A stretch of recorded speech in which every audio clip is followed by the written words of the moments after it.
an investigation and prosecuting the cases against President Trump and were recently fired. Some of those that were involved in the Mar-a-Lago classified documents case.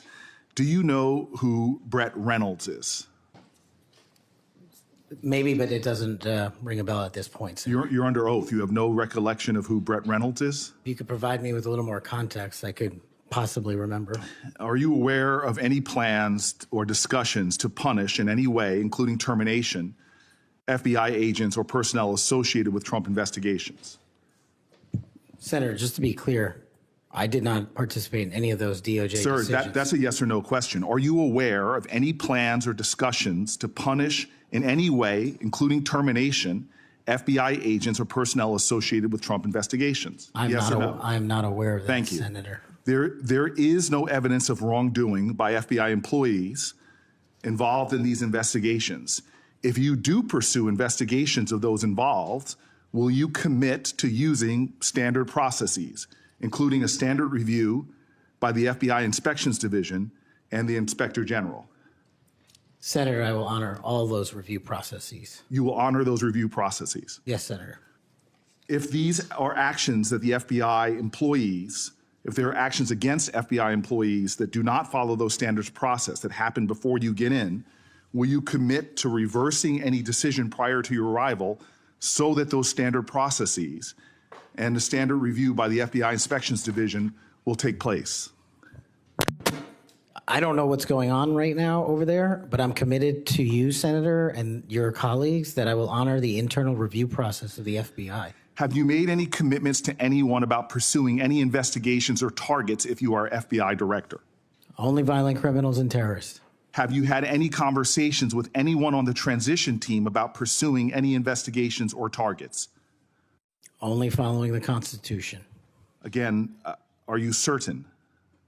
That I have told people on the Are you administration. certain? Have you had any conversations with anyone on the transition team about pursuing any investigations or targets? Senator, to the best of my recollection, I've only said I will use the Constitution. Have you discussed specific investigations or targets you would pursue as FBI director with the President of the United States? Senator, to the best of my recollection, no. Are you certain? To the best of my recollection, no. According to public reports, you were subpoenaed by the federal prosecutors to testify as a witness before the grand jury investigation investigating the Mar-a-Lago classified documents case. And you testified before the grand jury, correct? Yes, sir.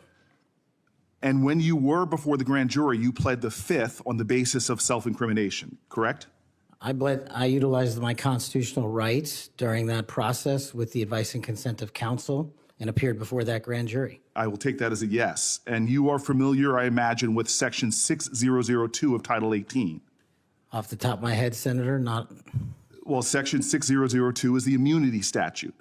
Whenever a witness refuses to testify or provide other information before a grand jury based upon the privilege against self-incrimination, the court can order the witness to testify.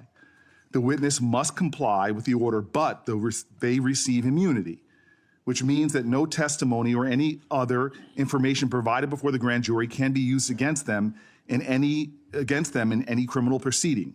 You were compelled to testify as a witness in the Mar-a-Lago classified document case. Did you participate in any criminal conduct involved in that case? Involved in which, the Mar-a-Lago classified documents case? Yes. No, I testified through compulsion by court order. You received immunity for providing information that was self-incriminating. Do you remember the name of the prosecutor who questioned you? There were multiple, Senator. I do not. Was it one of the people, were any of them people that were fired this past week? I have no idea, Senator. Are you certain? You're under oath. I'm aware that I'm under oath, Senator, and I have no idea, and I did not participate in the removal of any DOJ prosecutor. What was the information you provided that you received immunity for? Senator, I would love my grand jury testimony to be released, but as you know, that grand jury testimony has been sealed by the Department of Justice, and I'm not allowed to discuss it here. Well, I find it troubling that you do not know the law here, and let me tell you what the law is. Rule 6 governs grand jury proceedings. Under Rule 6E, grand jurors, court reporters, and prosecutors are bound to secrecy. But witnesses are not bound by secrecy. You were a witness in the classified documents case. you are not bound by secrecy. You can tell us everything that happened in that room and everything you testified about. I'll ask you again, what information did you provide to the grand jury? In this, we are agreement, Senator. Get my grand jury testimony. I want it made public. I asked the Department of Justice to make it public, and they refused to do so. There is no legal bound against you telling us right now what you testified to. When I asked for my transcript to be released, Sir, did you or did you not commit a crime? Senator, I did not commit a crime. Then why won't you tell us what you testified to? Because it occurred over the course of 3 weeks. I don't have the ability to recall everything I testified to, but I'm asking you to put my transcript out. Did you testify to witnessing the President of the United States declassifying documents? Senator, what I testified to is best captured by that transcript in real time. So you're not willing to tell Congress, after making many pledges today about transparency, whether or not you testified to witnessing the President of the United States declassify documents. In the name of all the values you have said today, did you or did you not testify to witnessing the President of the United States declassify documents? I testified accordingly and under oath, and I encourage you to get that transcript. And by the law of our land, you are free to tell people, what are you hiding from Congress? Answer the question. Did you testify to witnessing the President of the United States declassifying documents, yes or no? Senator, the grand jury testimony is available to you. I encourage you to make it public. As you likely know, the second volume of Jack Smith's report about the classified document case is not public yet. To fulfill our constitutional duty of advice and consent, the President, on nominations, members of this committee have asked the DOJ to review the report. Do you agree that Congress should thoroughly review its nominees? Yes or no? Yes. Okay. Now, last question, and I'll be done. When you and I met, you told me that you wanted to remove 11,000 FBI personnel or move many of them, and you said that again today. You have looked at an org chart to understand what offices and functions that you'll be pulling from. I don't think you've done a serious analysis, but I do think you have an assignment from Donald Trump to gut the FBI. You said yourself, I'll shut down the FBI Hoover building. There are people specifically that you are targeting, I believe. And do you agree that you have already prepared plans to remove certain individuals from their offices? For example, individuals that will be replaced by political personnel. The political personnel that are being put in an institution that you and I discussed that has no political appointees but one, the political personnel involve these names: Erica Knight, Tom Ferguson, Greg Bitzner. You stated your question. Would you answer? Or don't you want to? Okay. We can move on. Senator Blackburn. Thank you, Mr. Chairman. And Mr. Patel, there is absolutely no doubt that you have the experience and the expertise to lead the FBI, and we welcome you here today. We are pleased that you are here. I've been listening to my colleagues across the dais and listening to their questions, and it has led me to one thing. Why are the Democrats so afraid of you? I don't know, Senator. You'd have to ask them. Well, I tell you what I think, and listening to their questions and your responses, which we appreciate, they know that you're going to go in and you're going to clean up that political cabal that has been over there for years. You are going to reposition the FBI to its core mission. You stated that earlier in this hearing, and there will be no more political persecutions and no more 2 tiers of justice, and they have liked having 2 tiers of justice. They have enjoyed it, and it has helped them. They think in their political mission, they've enjoyed targeting Catholics. They've enjoyed targeting parents. But the American people have said they want no more of that. And our colleagues know you're going to clean it up. I want to talk to you about the Epstein case. I have worked on this for years, trying to get those records of who flew on Epstein's plane and who helped him build this international human trafficking, sex trafficking ring. Now, earlier I urged then Chairman Durbin to subpoena those records, and I ended up being blocked by Senator Durbin and Christopher Wray. They stonewalled on this, and I know that breaking up these trafficking rings is important to President Trump. So will you work with me on this issue so we know who worked with Jeffrey Epstein in building these sex trafficking rings? Absolutely, Senator. Child sex trafficking has no place in the United States of America, and I will do everything, if confirmed as FBI director, to make sure the American public knows the full weight of what happened in the past and how we are going to countermand missing children and exploited children going forward. Thank you for that. I do want to touch on the political persecution. I find it so interesting that they feel like you would carry out political persecution. Your parents are with us today. They fled Uganda and persecution from Idi Amin. And I think that with your background and given your family's history, that you would never move to political persecution. Is that accurate? Yes, Senator, that is. And we appreciate that you would remove any kind of 2 tiers of justice from the FBI because they have practiced that every day for years. Not all FBI agents. There are some good ones, and we certainly want to keep them, but the politics has got to be moved out of the agency. Now, they've tried to frame you as being anti-police. We've discussed that some today. And I know that you grew up working with NYPD officers in your community. And I know that law enforcement groups, including the National Association of Police Organizations, have endorsed your nomination. And on top of that, your brother is a law enforcement officer. Is that accurate? Many of my family are, yes, Senator. How many of your family, sir?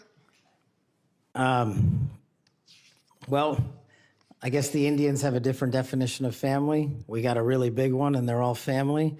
We all love big families. So we got a lot. I appreciate that. But it is accurate to say that in your role, you're going to do everything that you possibly can to protect the men and women who are protecting our communities. That is of the utmost importance. Thank you. I want to go to the Nunes memo. You were the principal author of the Nunes memo. Is that accurate? Yes, me and staff. Thank you. And that did really so much to focus the light on the Russiagate hoax and the political cabal that was for years operated out of the DOJ and the FBI. And I know that there are some that felt like that memo was not accurate. We know now differently. And I'm quoting a comment that was made about that memo and by a member of that House Intel Committee, and I quote, "It was meant only to give Republican House members a distorted view of the FBI," end quote. I find it so interesting. They use the term distorted view. I think the American people who for 4 years under Biden saw the FBI weaponized against them, against parents, against people of faith, weaponized against President Trump. I think they would disagree with that. Do you stand by the good work that you did on the Nunes memo? Our team, and yes, absolutely. And the Nunes memo was accurate in its description of the details, correct? As confirmed by the Inspector General, the Special Counsel, because the Nunes memo only contained sworn information received pursuant to transcribed interviews and production of government materials, including FBI 302s and DOJ memorandum. So the Nunes memo is accurate. Yes, ma'am. Thank you for that. In your new role as director, how will you work to root out 2 tiers of justice at the FBI? The same way I have always done so, ma'am, with the utmost fidelity to the Constitution and integrity to law enforcement.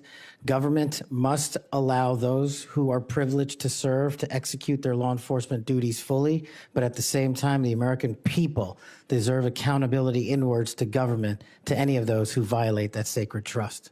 And as you prepare to take this new role, what are the top areas of concern for you as we look at our national security? The top areas when it comes to national security, ma'am, have remained unchanged and the threat dynamic has increased. It's thwarting terrorist activities and terrorist attacks here and overseas against our citizens and our allies. And it also includes CCP espionage, which is running rampant these last 5 years through our country, including our cyber infrastructure and our agricultural properties. And it also includes taking on Iran, the #1 state sponsor of terror, and any other adversary that wishes to harm America. Thank you. I look forward to a yes vote on your confirmation. Thank you, Thank sir. you, Mr. Chairman. Mr. Chairman, Senator Padilla. Mr. Chairman, Oh, yes. since the senator from Tennessee raised my name, I'd like to respond. Please go ahead. Mr. Chairman, while I was chair of the committee, protecting children from sexual exploitation was one of our highest priorities. We chaired hearings on kids' online safety, and we decided on a bipartisan basis to call the big tech CEOs in for an important, maybe historic meeting of this committee. Last year, the committee reported 6 bipartisan bills to help protect child safety online, including one of my own, Stop CSAM, and Senator Blackburn's Report Act. In the previous Congress, Senator Blackburn and I led legislation that was signed into law that eliminated statutes of limitation for federal civil suits by survivors of childhood sex abuse. I've worked to ensure the DOJ's unethical non-prosecution agreement with Jeffrey Epstein is investigated. As I've argued in this committee, my Inspector General Access Act would allow the Inspector General to investigate that. Yet, in 2023, I was falsely accused of preventing releasing the names of Jeffrey Epstein's network by Mr. Patel, when my Republican colleagues prevented Senator Blackburn from offering an amendment to the flight logs. Prior to the committee's November 9th, 2023 Supreme Court ethics subpoena markup, Senator Blackburn had never raised Epstein's flight logs with me publicly or privately. During the November 30th, 2023 Supreme Court ethics subpoena authorization markup, I tried to recognize her multiple times, but there was an effort to close down the committee before any further business went forward on the Republican side. Many Epstein records, including flight logs, have been public for years. My office subsequently reached out to hers to try to identify what record she was actually seeking. We did not receive a response. Mr. Chairman, if I may respond to Chairman Durbin. I had raised the issue with Chairman Durbin. I had raised it on the floor that we wanted to get these records. And then during that hearing that you're recognizing, sir, or that you're mentioning, I sought recognition. It was not my Republican colleagues that ended that hearing. Mr. Chairman, you had the gavel, and you were the chairman, and you sought not to recognize me. And I know, and you know, and so many people are aware, sir, that you and Christopher Wray did not want those out. And I know we need to move on for questions, but Mr. Chairman, we have fought this issue for quite some time. I look forward to having an FBI that will work to help get these records and end this human and sex trafficking in this country. 15 seconds. Yeah. Yes, go ahead. The senator from Tennessee knows what the 2-hour rule is. The 2-hour rule takes the gavel out of the chairman's hands, and that was what was being executed when you were seeking recognition and being executed by your side of the aisle. Okay. Senator Padilla. Thank you, Mr. Chair. Colleagues, as we know, it's not just the nominee for FBI director that's before us today, but there's been a lot of chaos and confusion this week in regards to executive orders that have been issued as it pertains to the federal budget, federal spending, hiring freezes, et cetera. But relevant to this confirmation hearing, colleagues, the FBI has paused its new academy classes while they assess how the firing freeze impacts them. President Trump's executive orders has a national security exception but it is unclear how it will apply to agencies like the FBI. The FBI has a large civilian employee population, so it's not certain if they will qualify for exceptions. The White House memo stated that nearly 1,000 probationary FBI employees would stay on only if, quote, justified, without clarity on a timetable or process for justification. Mr. Patel, how does this help or does this hurt the FBI improving public safety in America? Senator, I know about as much as this late-breaking news as you do by reading it in the media, and I will say the following in terms of FBI employees, if I'm confirmed. FBI employees represent the front line of defense for national security and crime, and if I'm confirmed, I will ensure that all FBI graduates of the Academy will be protected and funded so that we can continue the fight together. But would you agree that even just causing a pause or confusion in being able to grow the ranks is not helpful to public safety in America? Not having a law enforcement there. Thank you. 7 minutes goes by fast, so I want to get to as many topics as I can. As you know, the FBI plays a critical role in national security and public safety, yet the reports are that this hiring freezes is damaging. I want to submit for the record, Mr. Chairman, a New York Times article outlining the questions and concerns I just stated. Now, on to the next topic. FBI agents rely on their leadership to ensure their safety and success of operations. As Senior Director for Counterterrorism at the National Security Council, you were involved in a SEAL team rescue mission to recover a 27-year-old American hostage in Nigeria.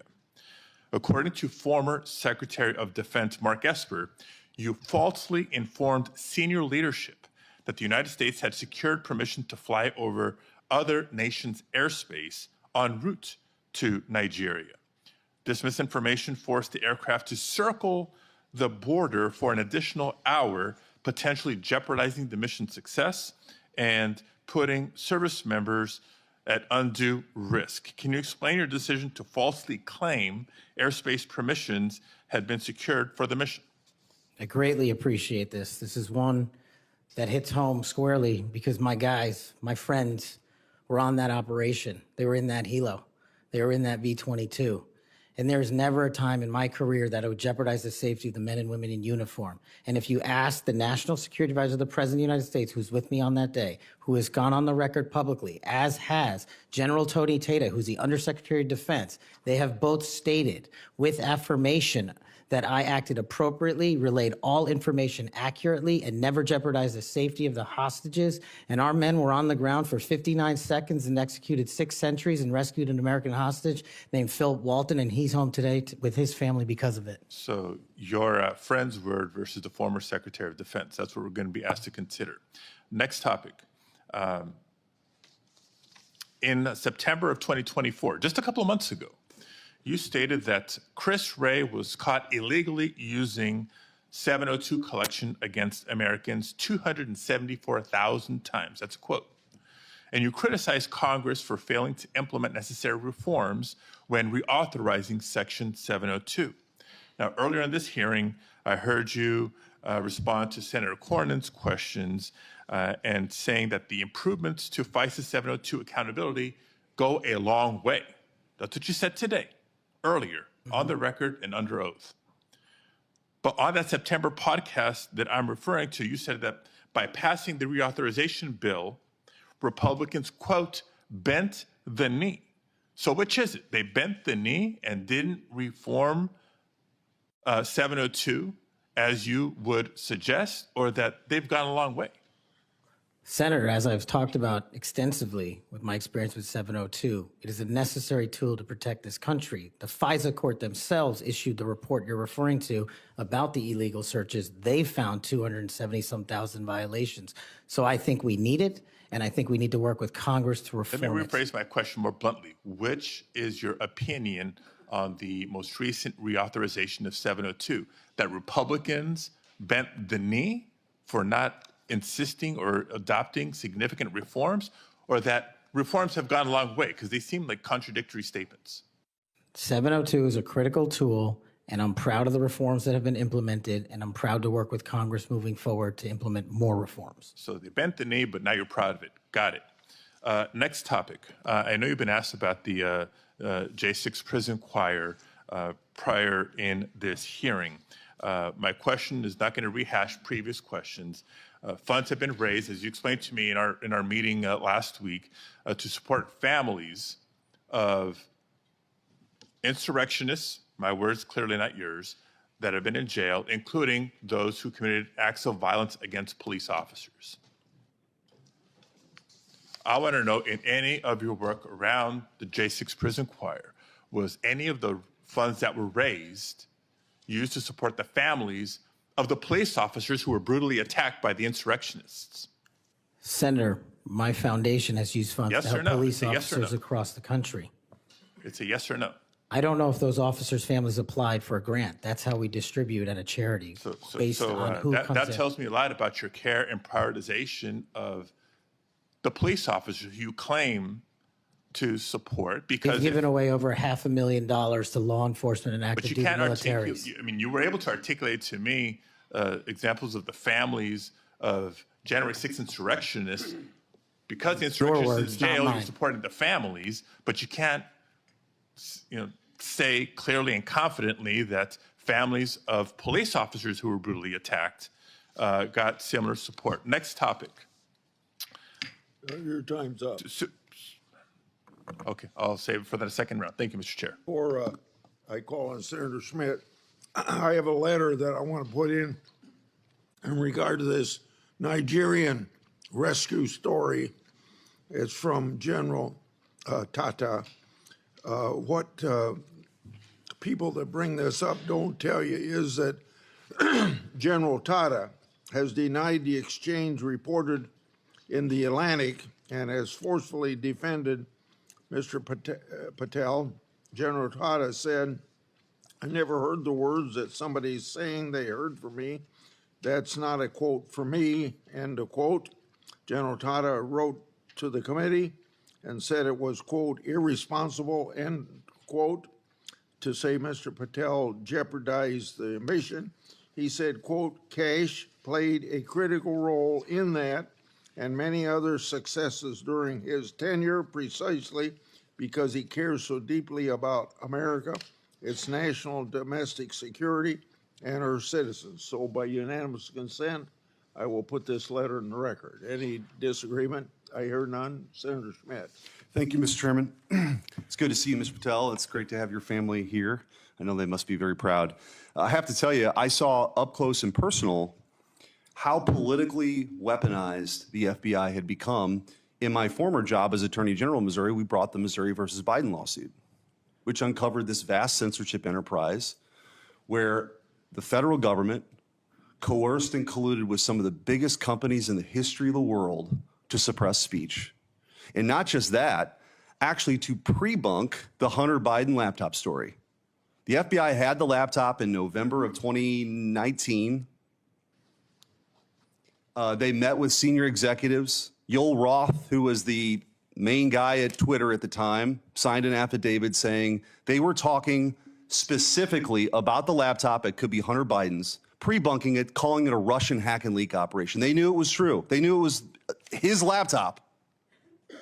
So the rot is deep, and the time for you is now, and I'm glad, because reform is needed. Senator Durbin referenced your book. I think it's a good, everyone should read the book.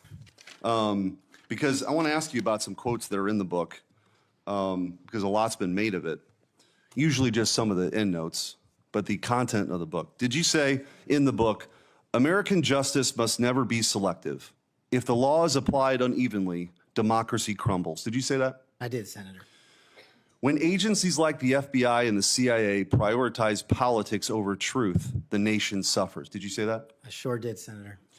Accountability isn't optional. Those who violate the public trust must face real consequences, regardless of their rank or title. Did you say that? I did, Senator. Okay. There's a lot more in there. I know that Senator Tillis has got the game of bingo. I'd like to play another game Would you rather? Let's have at it, sir.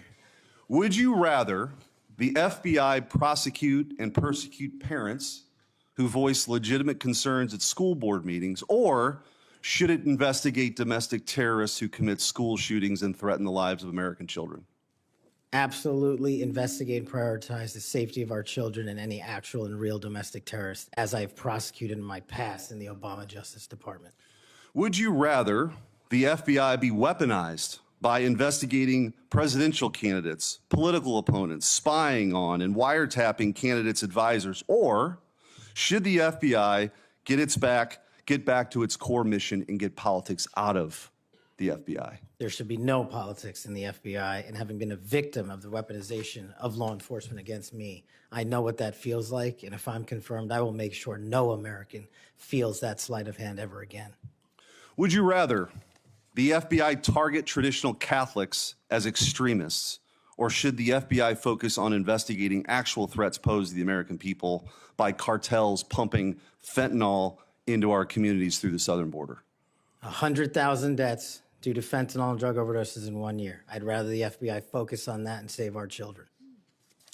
Would you rather the FBI ignore when thugs threaten to harm and plot against Supreme Court justices, or should the FBI actually investigate that and get to the bottom of it? I'm so glad you brought that up, Senator.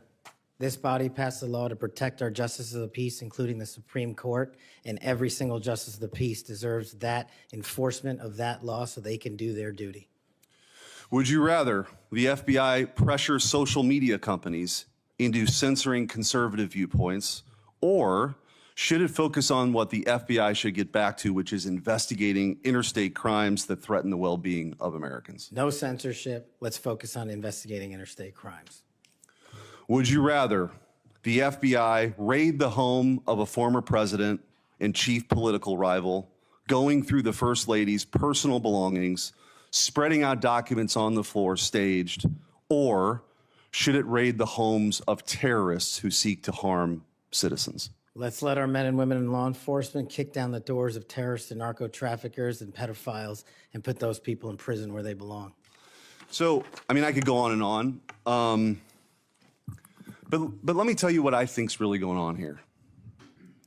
What I think's going on here is that the folks on the other side can't actually believe and can't come to grips that they're in this position right now, that they're in the minority and that President Trump is back in office. Because what they did was, after he was out of office, they tried to destroy him. They tried to financially ruin him and his family. They tried to intimidate him. They tried to throw him in jail for the rest of his life. They tried to demonize half the country. Their opening and closing argument for the last 4 years has been that President Trump and Republicans are a threat to democracy. But the American people sat in a jury box and they watched. And they weighed the evidence, and they heard all the facts, and they rendered their own verdict. And their verdict was for reform. They don't believe that the people who've been doing this in these positions have done a particularly good job before. They think the deck is stacked against them, and they saw how our justice system was turned against political opponents in a Soviet-style justice system, which moniker was, "Show me the man and I'll show you the crime." And by the way, I don't think they can believe you're sitting where you're sitting at right now. But guess what? You are. And you're going to get confirmed, and you're going to lead this agency back to what it always should have been, which is to protect the American people, to fight crime, to put the bad guys in jail, not to execute a political agenda like some banana republic form of justice where you point to the person on the other side that you want taken out and you go do that person's bidding. This country was founded on the idea that people could say what they wanted, they could believe what they want, and that the government wouldn't come after him. The government's job is not to tell you what you should think or what you can say or what you can do or what you believe. And this Justice Department under Christopher Wray and under Joe Biden and Merrick Garland has done just that. And that's why the trust has plummeted. So you've got a big job. You've got a big, big job. But I have all the faith in the world in you that you're going to restore that trust because you believe in the rule of law. You have an incredible personal story. You're going to get confirmed. And I wish you all the best. And you have my vote. Thank you, Senator. Appreciate that. Senator Welch. Thank you very much. Just responding, you guys won. There was, if you want to call it a jury box, the American people elected you. And you're the majority party in the House and in the Senate. You've got President Trump was duly elected. But let me tell you, the source of my ongoing concern, which I regret, it sometimes does not seem to be a common concern. We had a catastrophe for our democracy on January 6th. And you're asserting that you won, and you did, and I acknowledge it. It troubles me that so many people have difficulty saying Biden won the election. And I listened to your response, Mr. Patel, and many of the people who congratulated you and your parents on your extraordinary story. I share that, so I want you to know that. But what's so hard about just saying that Biden won the 2020 election? What's hard about that? Senator, as I've said before, that President Biden was certified and sworn in, and he was the president. I don't know how else to say it. Well, the other way to say it is he won. He was the president. The other way to say it is he won. I can say Trump won. I didn't vote for him, but he won. You know, Al Gore said Bush won when they were having that recount in Florida.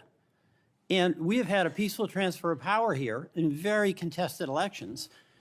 And I'll just be very direct with you about why I think this is of consequence. When Donald Trump has never acknowledged that he lost in 2020. And he invited people to come to the Capitol on January 6th to stop the steal. And after that happened, police officers died. People were injured. It created enormous ongoing bitterness within the country. And that's your boss. Do you believe that the 2020 election was stolen, as President Trump says it is? Sir, my opinions on the 2020 election have been expressed in this hearing, and he's entitled to whatever opinions he wants. Do you agree with him that the election was stolen in 2020? Senator, millions of Americans have expressed concern going back to multiple elections over election integrity. You know, you're so skillful. You understand what I'm asking you. Can you say the words, Joe Biden won the 2020 election? Joe Biden was the president of the United States. You know, I'm going to stay on this. There's a difference. I can say the words, Donald Trump won. I don't like to say it, but I must say it. And you cannot say that Joe Biden won the election. What I can say is the same for both of them, Senator. Both of their elections were certified, and they are both, one was and one now is president. Okay. The reason I have some concerns about that, my colleagues on the Republican side, is that whoever is the FBI director, and I suspect it will be Mr. Patel, has a boss. And he has strong points of view. He said Vice President Harris was a criminal and should be prosecuted. Is that a prosecution you would initiate? There is no prosecution or that the FBI will ever initiate because the FBI will only do investigations, and those will only be open where there's a factual and constitutional basis to do so. Your boss has said that General Milley, who served us with great distinction, I happen to have great admiration for, should be tried for treason. Do you agree with that? Senator, everybody's entitled to their opinion. The only thing that matters at the FBI is whether the law is followed. Okay, I know everybody's entitled to their opinion. I'm asking you your opinion. Should General Milley be tried for treason? Vice President Harris, Kamala Harris, or General Milley or anyone otherwise will not be subjected to an FBI investigation that doesn't meet the rigorous standards of the Constitution. You've talked about your devotion to the men and women in the FBI. I accept that. But as you know, President Trump used the power of the pardon to let people who are cop beaters out of jail, right? He also let a drug dealer out of jail. You're familiar with Ross, or maybe you're not. Ross Ulbricht started the Silk Road, the dark web. He made millions of dollars selling drugs, providing a vehicle by which people could get things that were going to kill them, and people died. He also sought a couple of people to murder on his behalf because he thought his empire was threatened. What is your opinion about Trump pardoning this drug dealer, attempted murderer? My opinion on presidential pardons is that, one, I was not consulted in No. the FBI. I'm asking you your opinion about Mr. Ulbricht. Should the person who created that dark web drug dealer situation, should he be pardoned in your opinion? Senator, it's not appropriate for me to speak on pardons, but I've spoken out against pardons against cop killers and those who do violence to law enforcement, whether it's President Biden or Trump. I'm with you on that. Okay, I'm with the chairman over here, but I'm just trying to find out on Ulbricht. You're gonna, again, bottom line here, you're gonna have a tough job, and you're gonna have a tough boss, because he gets it in his mind he wants to do something, nothing gets in the way, and there's gonna become a time when an FBI director or an attorney general has to make a decision about the Constitution and what's being requested, and can that person at that time, when the important values of the Constitution are at stake, say no to a person who is insisting you take an action? And Senator, that's why I think it's time, for the first time in this country's history, that a public defender be the next director of the FBI, because no one knows more about constitutional due process than PDs. Well, you're appealing to mutual pride here with the public defender, but you know what? I still understand you didn't answer the question. That's the public defender in me, okay? Look, and I say this to my colleagues, we cannot have a weaponized Justice Department or FBI. And what's weaponized is in the eye of the beholder, like the prosecutions of President Trump, and I get that. We cannot have it. But what I think we all have to acknowledge, when we've got a president who's basically saying a political enemy, whether it's Harris, whether it's Liz Cheney, whether it's Adam Schiff, should be prosecuted, that's doing damage to the mutual goal we have of not weaponizing a department. I yield back.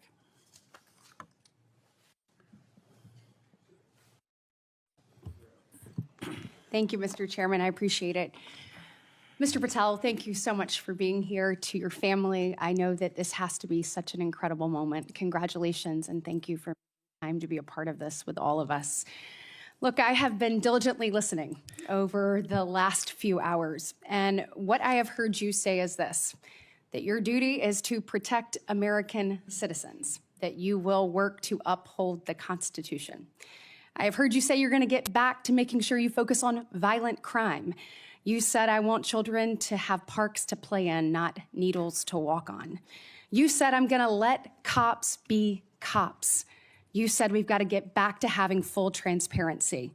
You said all requests will be responded to, and all members of the Judiciary Committee, for that we say thank you. You said you were going to have the backs, as you always have, of law enforcement. You reminded us about being embedded in SEAL Team 6. You said our law enforcement officers deserve the very best. You said you know and you will not allow there to be victims of government overreach because it has happened to you. You talked about having no intention of going backwards. You have talked about making sure that we actually address drug overdoses. You talked about your work with 1.3 million active duty service members, making sure they had resources they needed. You've talked about de-weaponizing and making sure that we don't politicize the department. You said America is the greatest nation. You said you believe that because you believe in the rule of law. You have told me personally, gone will be the days of identifying a person and looking for a crime. You have said everything you do will be factual and constitutionally based. You have said there will be no targeting based on someone's faith. You have said that when these FBI agents are upholding the law, you will always have their back. You have said that there will be a singular form of justice once again. And most importantly, I think in addition to all of this, is I have really not gotten to hear you talk about the FBI. And so I would love, you mentioned in the 7 minutes that it takes one of these senators to ask you questions, that unfortunately there are, I believe you said, 3 rapes, 2 overdoses, 1 murder. Look, yesterday we signed the Laken Riley Act and the law President Trump did. And when we look at what's happening across our country with the surge of illegal migrants that have come in, when we look at fentanyl overdoses being the leading cause of death between the ages of 18 and 45, I've heard you say you want to tackle that. When we look at parents like Laken Riley's mother yesterday, as she talked about her heartbreaking loss that should have never happened, Rachel Marin's family there, Sarah Root's family there, Jocelyn Nungary's family there, they deserve an FBI that is focused on finding these criminals and getting them out of here. So my question for you is, I'd like for you to talk about that. You've talked about cleaning up America, making it safe and secure for its people. Please tell the American people your plans. Thank you, Senator. I really appreciate it. And the 2 themes that, if I'm confirmed, that I have for the FBI are really just going back to keeping it simple. 1, let good cops be cops. 100,000 drug overdoses, 100,000 rapes, 17,000 homicides. That's only with 70% of the precincts reporting in. That is violent crime exploding out of control. We've got 38,000 employees at the FBI, and as I alluded to earlier, almost a third of them work in and around the Washington, D.C. area. Well, those crimes are committed out in the rest of America. And I'm going to let good cops be cops and put handcuffs on the bad guys and put child molesters in prison and put murderers in prison and make sure CCP fentanyl doesn't kill another one of your constituents. That's track 1. Track 2, to restore the trust in the FBI. That has degraded, not by my opinion, by the Gallup poll, that only 40% of Americans have trust and faith in the FBI. It is a cataclysmic failure in leadership to get to that point that did not happen over time. And so what the FBI must do while tackling violent crime and protecting Americans' national security and our sovereignty is work with Congress, Republicans and Democrats, to expose any government corruption, provide government accountability through transparency, and get you all the documents that you are the custodians of. The FBI reports to Congress. If I am confirmed as FBI director, I will report to Congress. And I will just save you with this one caveat here about my personal experiences with the FBI. The men and women of the FBI do the most courageous work on God's green earth. I was fortunate enough to utilize FISA 702 national security measures to prevent a shopping mall from blowing up in Houston and the state capitol from being attacked in California. Courageous men and women do that work every day, and these are cases you never hear about. Instead, the only things you hear about are the baseless conspiracy theories and attacks levied at me. Well, here's something for America. You can say whatever you want about me. If I'm confirmed, bring it on. But you will not denigrate the men and women of the FBI that saved this country. Amen. Thank you, thank you, thank you. And speaking of, I want to talk to you a little bit about how you're going to make sure that those men and women have the opportunity to get out and about throughout the country. And so when we look at that, obviously Huntsville, Alabama, to me is a Redstone. That's exactly right. Redstone Arsenal is a beacon of what we should look at, putting our men and women out amongst the very people that they serve. And so in my next few minutes, I certainly want to talk to you about that. I'll save it for the next 3. But just finishing up on what's happening at our border. We saw under this previous administration that there were about, I think, 1.7 million special interest aliens that came across our border. I think the House Judiciary Committee put it out. That's obviously from the 26 countries that DHS determines have the greatest threat here in our homeland. When you're looking at how do you tackle that? So, they're in the interior. Additionally, the people on the terrorist watch list, the hundreds of people that have been released into our country. How do you man your men and women to go and find those individuals and make sure that our country is safe? This is going to require a collection of law enforcement, what we call 1811 agents across the various agencies. Specifically, HSI and Secretary Noem are going to be prioritized with tasking and going after illegals to follow the law and the orders issued by the White House. But also at the same time, the FBI possesses an enormous amount of resources to go into our jails and find those already imprisoned and with pending deportation orders, with pending violations of their parole status. So if I'm confirmed, the full resources of the FBI, where appropriate, will be committed to that cause, but I believe primacy rests with other agencies. Excellent. Thank you so much. Senator Schiff. Mr. Patel, early in this hearing, Senator Durbin asked you about the January 6th choir of inmates whose song you promoted, and here's what you said. I did not have anything to do with the recording. I did not have anything to do with the recording. Do you stand by that testimony, Mr. Patel? Senator, what I said was I didn't do the recording. You said you didn't have anything to do with the recording, which is interesting because here's what you told Steve Bannon on his podcast. So what we thought would be cool is if we captured that audio and then, of course, had the greatest president, President Donald J. Trump, recite the Pledge of Allegiance, then we went to a studio and recorded it, mastered it, digitized it, and put it out as a song now releasing exclusively on the War Room. We. If you had nothing to do with it, Mr. Patel, why did you tell Steve Bannon and all his listeners that you did? That's why it says we, as you highlighted. Yeah, and you're part of the we, right? When you say we, that includes you, doesn't it, Mr. Patel? Not in every instance. Well, that's new. So when you said we, you didn't really mean you. Is that your testimony? Not unless you have a new definition for the word we. Oh, okay. I always thought we included the person who pronounced the word, but maybe not. Well, you also said this, Mr. Patel. We were able to capture the recording thanks to their courageous singing, and we were able to take it to a studio. So let me ask you, Mr. Patel, after saying we took it to a studio, did you take it to a studio? Me personally, no. After you said that we digitized and recorded it and all that, did you take it to a studio and digitize and record it? Me personally, no. Okay, so you were lying to Steve Bannon and his audience. Is that what you're saying? No, I was using the proverbial we appropriately, as you've identified. The royal we. Oh, I see.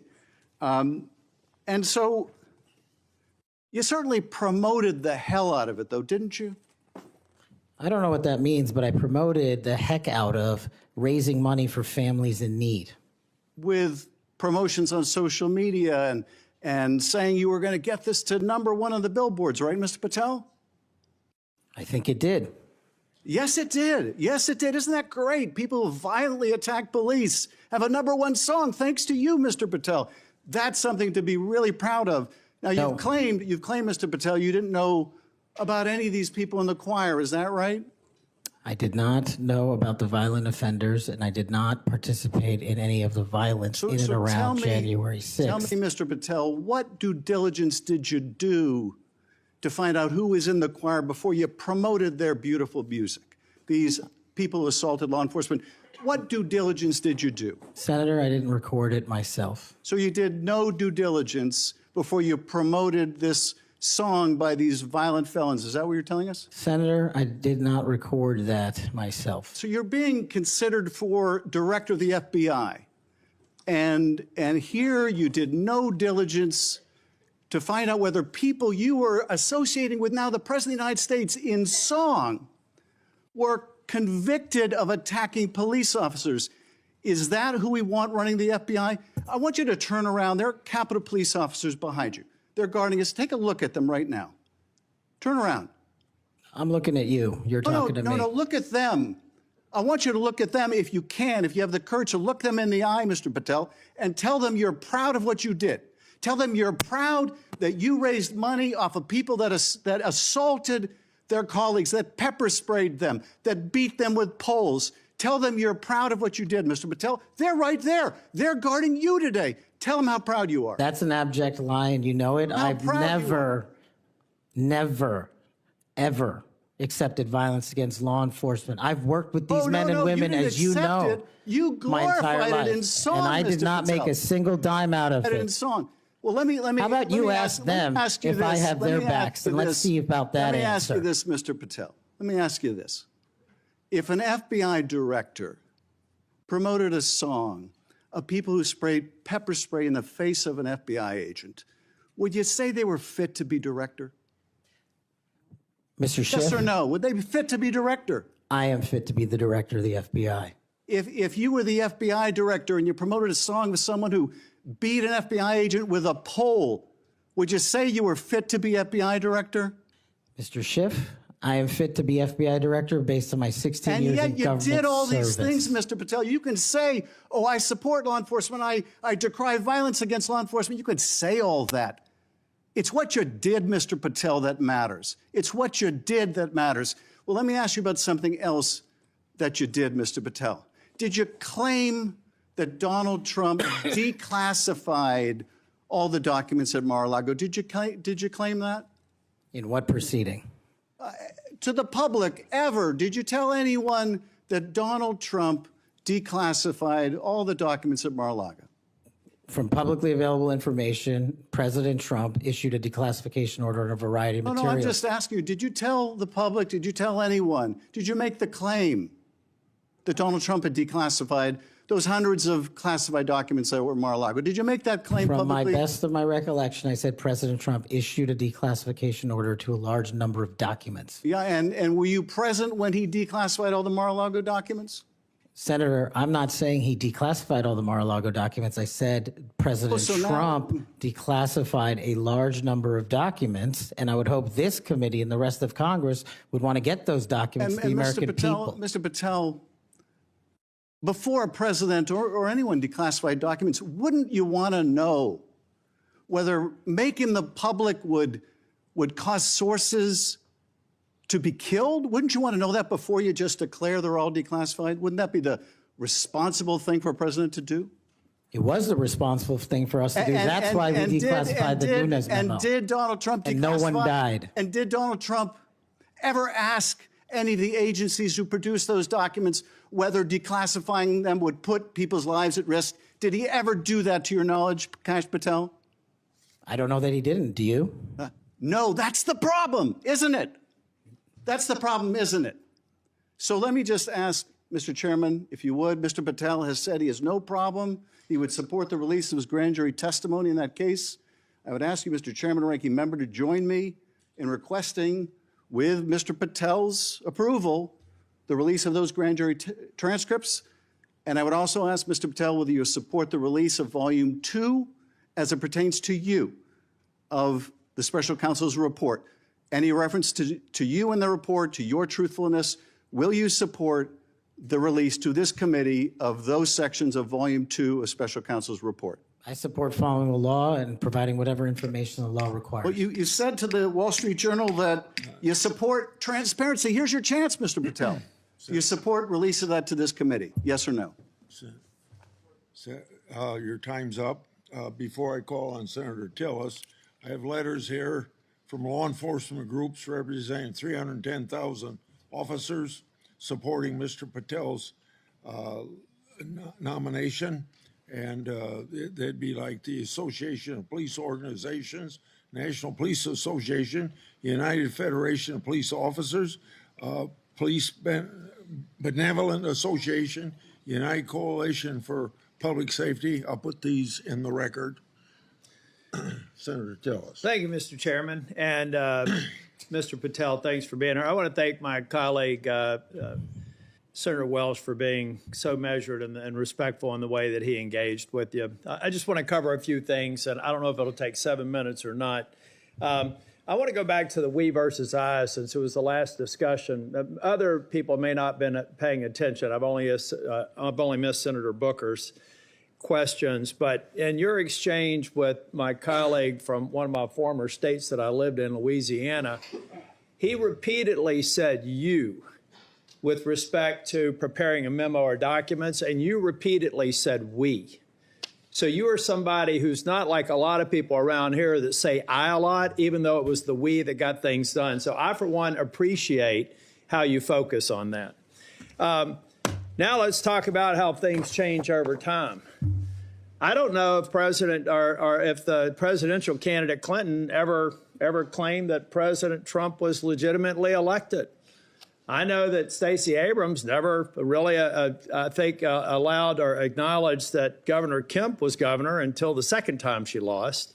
I don't know what's wrong with you simply saying that President Biden is duly elected. Now, I believe that Senator Welch is asking for a legitimate reason, but most people aren't. Most people are going to say, now we got you. Now we're going to create a wedge between you and the president and other people by using that word that they can absolutely exploit. So you've answered the question. President Biden was duly elected. I don't have any problem with saying he won because I certified the election along with so many others on January the 6th. Now let me talk about January the 6th. Y'all may not know this. I don't know if it's public. I can't imagine why it'd be classified. This was the room that we retreated to on January the 6th. I was the last Senate member out of the chamber. I was actually approached by one of the vice president's details saying it's time to go. Part of it was because I was really angry and a little way wanted to fight, which was probably not a good idea. But what I saw, and what I saw for these people, and it's unfair to tell you to get up, order you to physically get up and turn around. It's a great tactic used frequently here in the committee, but you were right to engage the senator respectfully in a line of questioning. I looked at all the ones who were in the chamber on January the 6th, and they were heroes. I looked at the ones after I transcended down the stairs and went into the trains connecting the Capitol. Those heroes were bloody. They were bruised, and they were still holding the line, and we saw and heard people 50 yards away. Every one of those people in the Capitol, I've said, were thugs, and I don't apologize for it. They were either caught up in the moment and didn't do damage to a police officer, or they harmed a police officer, and I disagree absolutely and said it on the Senate floor with the pardons of people who did harm to the president. And I've had conversations with you that suggest that if you had been consulted on that, we'd have probably had a little bit different structure for the pardons, folks. This man understands what happens when the leadership of a law enforcement agency fails to protect their own. And I have to admit that in the last administration, I saw a commander-in-chief who looked the other way when you should have been saying the people who were mostly peaceful protesters in Kenosha with a building burning in the background, well, they had a righteous cause. So it's okay if they harm law enforcement or public safety officers. And when they damaged a federal building in Portland, and they harmed police officers there, I didn't see anybody calling for arrest and the insurrection in those government buildings, federal buildings. Folks, let's be consistent because I am. I said it then and I said it now. These folks are heroes. They got us to this room. We spent hours here, and they were so successful with securing this building, we went back the same day and finished our job. That only happened because of these proud law enforcement officers, and I know you would support them. Okay, let me take a breath. You answered the question on Section 702, but I have to refer to my friend Alex Padilla. We co-chair the Mental Health Caucus together. I love working with him. One of the problems around here with people who pretend like they're bipartisan, but they never do it when it's hard, is that they also make it more difficult for other people. When Section 702 was reauthorized in April of 2024, we had 4 or 5 of our members agree to walk the plank to make sure that and I didn't, by the way, because I wanted the reforms done. But I have to say, I'm glad that they did, because I just had a colleague say they were guilty of bending a knee. What they were guilty of is protecting this nation. Now, were they happy that the reforms weren't done? No. I've heard John Cornyn say things. Mike Lee's got a lot of, Senator Lee, Senator Cornyn. They've got a lot of great ideas, and we should reform it. But that's what's wrong with this place, folks. We just had somebody here try and do an offhanded hit on people that, on a bipartisan basis, reauthorize something that's critically important for keeping this nation safe. So I guess the inference is, next time, don't do that. Be partisan. Go dark. Endanger the U.S. So come on, guys, let's be real here. If anything, I hope I've been consistent on. Let's just be balanced. You know, really, you've had colleagues, we've had colleagues on the other side of the aisle call President Trump an illegitimate president. Now, we have, the witness has acknowledged that President Biden's election was certified. If you want to use a specific word, what are we, in high school? I mean, come on. So I do have to tell you, though, Kash, I've hit bingo a couple of times. And I have a feeling by the time we get to the third round, we will again. Hope you put a lot of money on it, Senator. You know what? You know what I put a lot of, I won't call it money, but capital on? It's the due diligence I've done on you and the extraordinary job you're doing in this committee. One of the reasons you're seeing frustration among people asking you questions is you're composed, you're respectful, you reached out to every one of them and asked to meet with them. They've thanked you for doing that. I suspect that those conversations went a lot better than the TV personalities that we've seen today.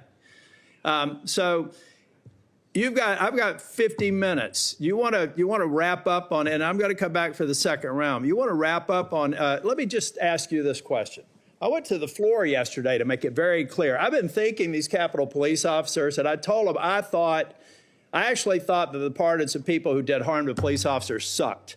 And I told them that at every one of these security entrances when I come in, and I stand by it, and I respectfully disagree with the president or whoever likely gave him advice, because the president has to rely on best advice for some of these executive orders. But I make no apology for saying that the men and women on Capitol Hill that got us safely to this building are heroes. The people who harmed them are thugs, but they're out now. So here's their opportunity, Mr. Patel. You find the people that you were convicted of harming, call them, write them a letter, apologize to them. And if you don't, and you come to Capitol Hill, I will track you down and I will burden you until you do. Now I've run out of time. I'll be back for a second round. Thank you, Senator. Senator Moody. Well, thank you, Chairman. I appreciate that. And thank you for being here. I know this has been a long day. I am the junior most senator, so you know I go last. But ever since I got here, and it's been a whole week, I get told two things when I rush up to my fellow senators. Number one, are you Senator Britt? And number two, you know the Senate is a body that is deliberative and calm. And I'm anything but. So I don't know how the next couple of years is going to look, but I hope that they'll bear with me. Serving as the AG over the last 4 years, I've seen a lot of things out of these agencies that I never thought we'd see in the United States of America. I know my fellow attorneys general around the nation would agree with me. In fact, some of them are here today to support you. I'd love to introduce them if they'll stand up. The Attorney General from South Carolina, the former Utah Attorney General, Sean Reyes. I'm sorry, Alan Wilson, I didn't say your name, South Carolina AG, and Louisiana AG, Liz Merrill. They joined me. Thank you for being here. They joined me in signing on to a letter supporting your nomination, and we did that while I was still the Attorney General over a week ago. They came here today to support you, and Mr. Chairman, I know that you've been referencing a lot of letters that you've been entered into evidence. I'd like this to be entered into the record. Sorry, I'm talking like a trial lawyer. With consent, please, sir. This is signed by 24 states' attorneys general that support the nomination of Mr. Patel. One of the things that I have been most upset about is watching federal agencies take more and more and more power and step all over the dual sovereignty of state and local law enforcement and investigations and prosecutions. I know you, like me, served in both the state criminal justice system and the federal criminal justice system. I was a federal prosecutor, a state judge, and a state attorney general, and I know you crossed over those jurisdictions. Do I have your commitment as the director of the FBI that you will respect dual sovereignty of the federal government, the FBI, to pursue its investigations of federal laws, and respect local and state law enforcement pursuing violations of their own laws, even when there may be overlap of investigations? Senator, not only do you have my commitment, if you may, for the first time ever, the National Sheriff's Association has endorsed the nominee to be the director of the FBI. 3,100 sheriffs, deputies across the country have endorsed me For one reason, I think, primarily, because I'm committed to local level law enforcement in state jurisdiction. Washington, D.C. cannot fix the problems of this country, but everyday cops can and do it every single day. And so if I'm confirmed as FBI director, we're going to work with local law enforcement because they're going to tell us what they need, and we're going to give them everything we can. But we are not going to trample on local law enforcement because they're the ones keeping our communities safe just as much as anyone here. The citizens of Florida will be happy to hear that, as well as Americans. As you know, after the second assassination attempt, which took place in the state of Florida against a Florida resident, now President Donald Trump, many people were surprised that that could happen in just over 2 months. Many people were shocked that a would-be assassin could get that close to a president after it had just happened so quickly. So needless to say, many Americans, and certainly Floridians, demanded a transparent and accountable investigation of that second assassination attempt. I was tasked, along with law enforcement in Florida, to pursue that investigation. And every step of the way, federal law enforcement, the FBI specifically, and the attorneys, federal attorneys, frustrated our efforts, told us we couldn't go on the crime scene, they wouldn't share evidence, they suggested that we would be violating the law if we pursued our own investigation, even in the face of us telling them and informing them that a 6-year-old girl almost died as a result of state and local law enforcement having to shut down the roads to pursue that would-be assassin, and I'm not going to use his name. In an unprecedented action, because of these frustrated efforts, I, as the Attorney General of Florida, had to sue the DOJ and Merrick Garland because they refused and obstructed our ability to prosecute and investigate our own laws against one of our own citizens, even in the face of such distrust of the FBI, who was pursuing an investigation against the victim himself. So at a time when you have data that shows that Americans' trust in the FBI is at its lowest point in history, when the FBI is not trusted by local and state law enforcement, can you think of a better time for the FBI to say, yes, Florida, investigators, come in, let's work this together, not to the detriment of the investigation, but in a collaborative effort? Can you think of a better time to have done that rather than hide beside some law that they said prevented us from moving forward with our own investigation? Senator, off the top of my head, I can't, but let me just say this. Law enforcement is not supposed to be territorial. Law enforcement is not supposed to be a turf battle. Law enforcement is best done in this country when it is complementary, and it should have been done in that instance. Do I have your commitment? Now, mind you, I'd like to enter into evidence the complaint that we filed against Merrick Garland, the complaint for declaratory and injunctive relief. This was a result of the FBI obstructing our investigation at every turn. Do I have your commitment that as soon as you are confirmed, which I believe you will be, that you will address this suit, interface with the investigators and the lawyers in Florida, and begin cooperating with us so that we might pursue justice for that little girl? Absolutely, Senator. And I'll just finally end with, yes, I have had a lot of work experiences, as you have, working on the front lines with law enforcement to go after those violating laws, but I am also the wife of a law enforcement agent, federal, now local. We need somebody at the helm that understands the mission is to stand on that line between good and evil, between crime and chaos. There is no other mission. And we trust that you're going to right-size this agency and set it back on course. And I am proud to support you. Thank you, Senator.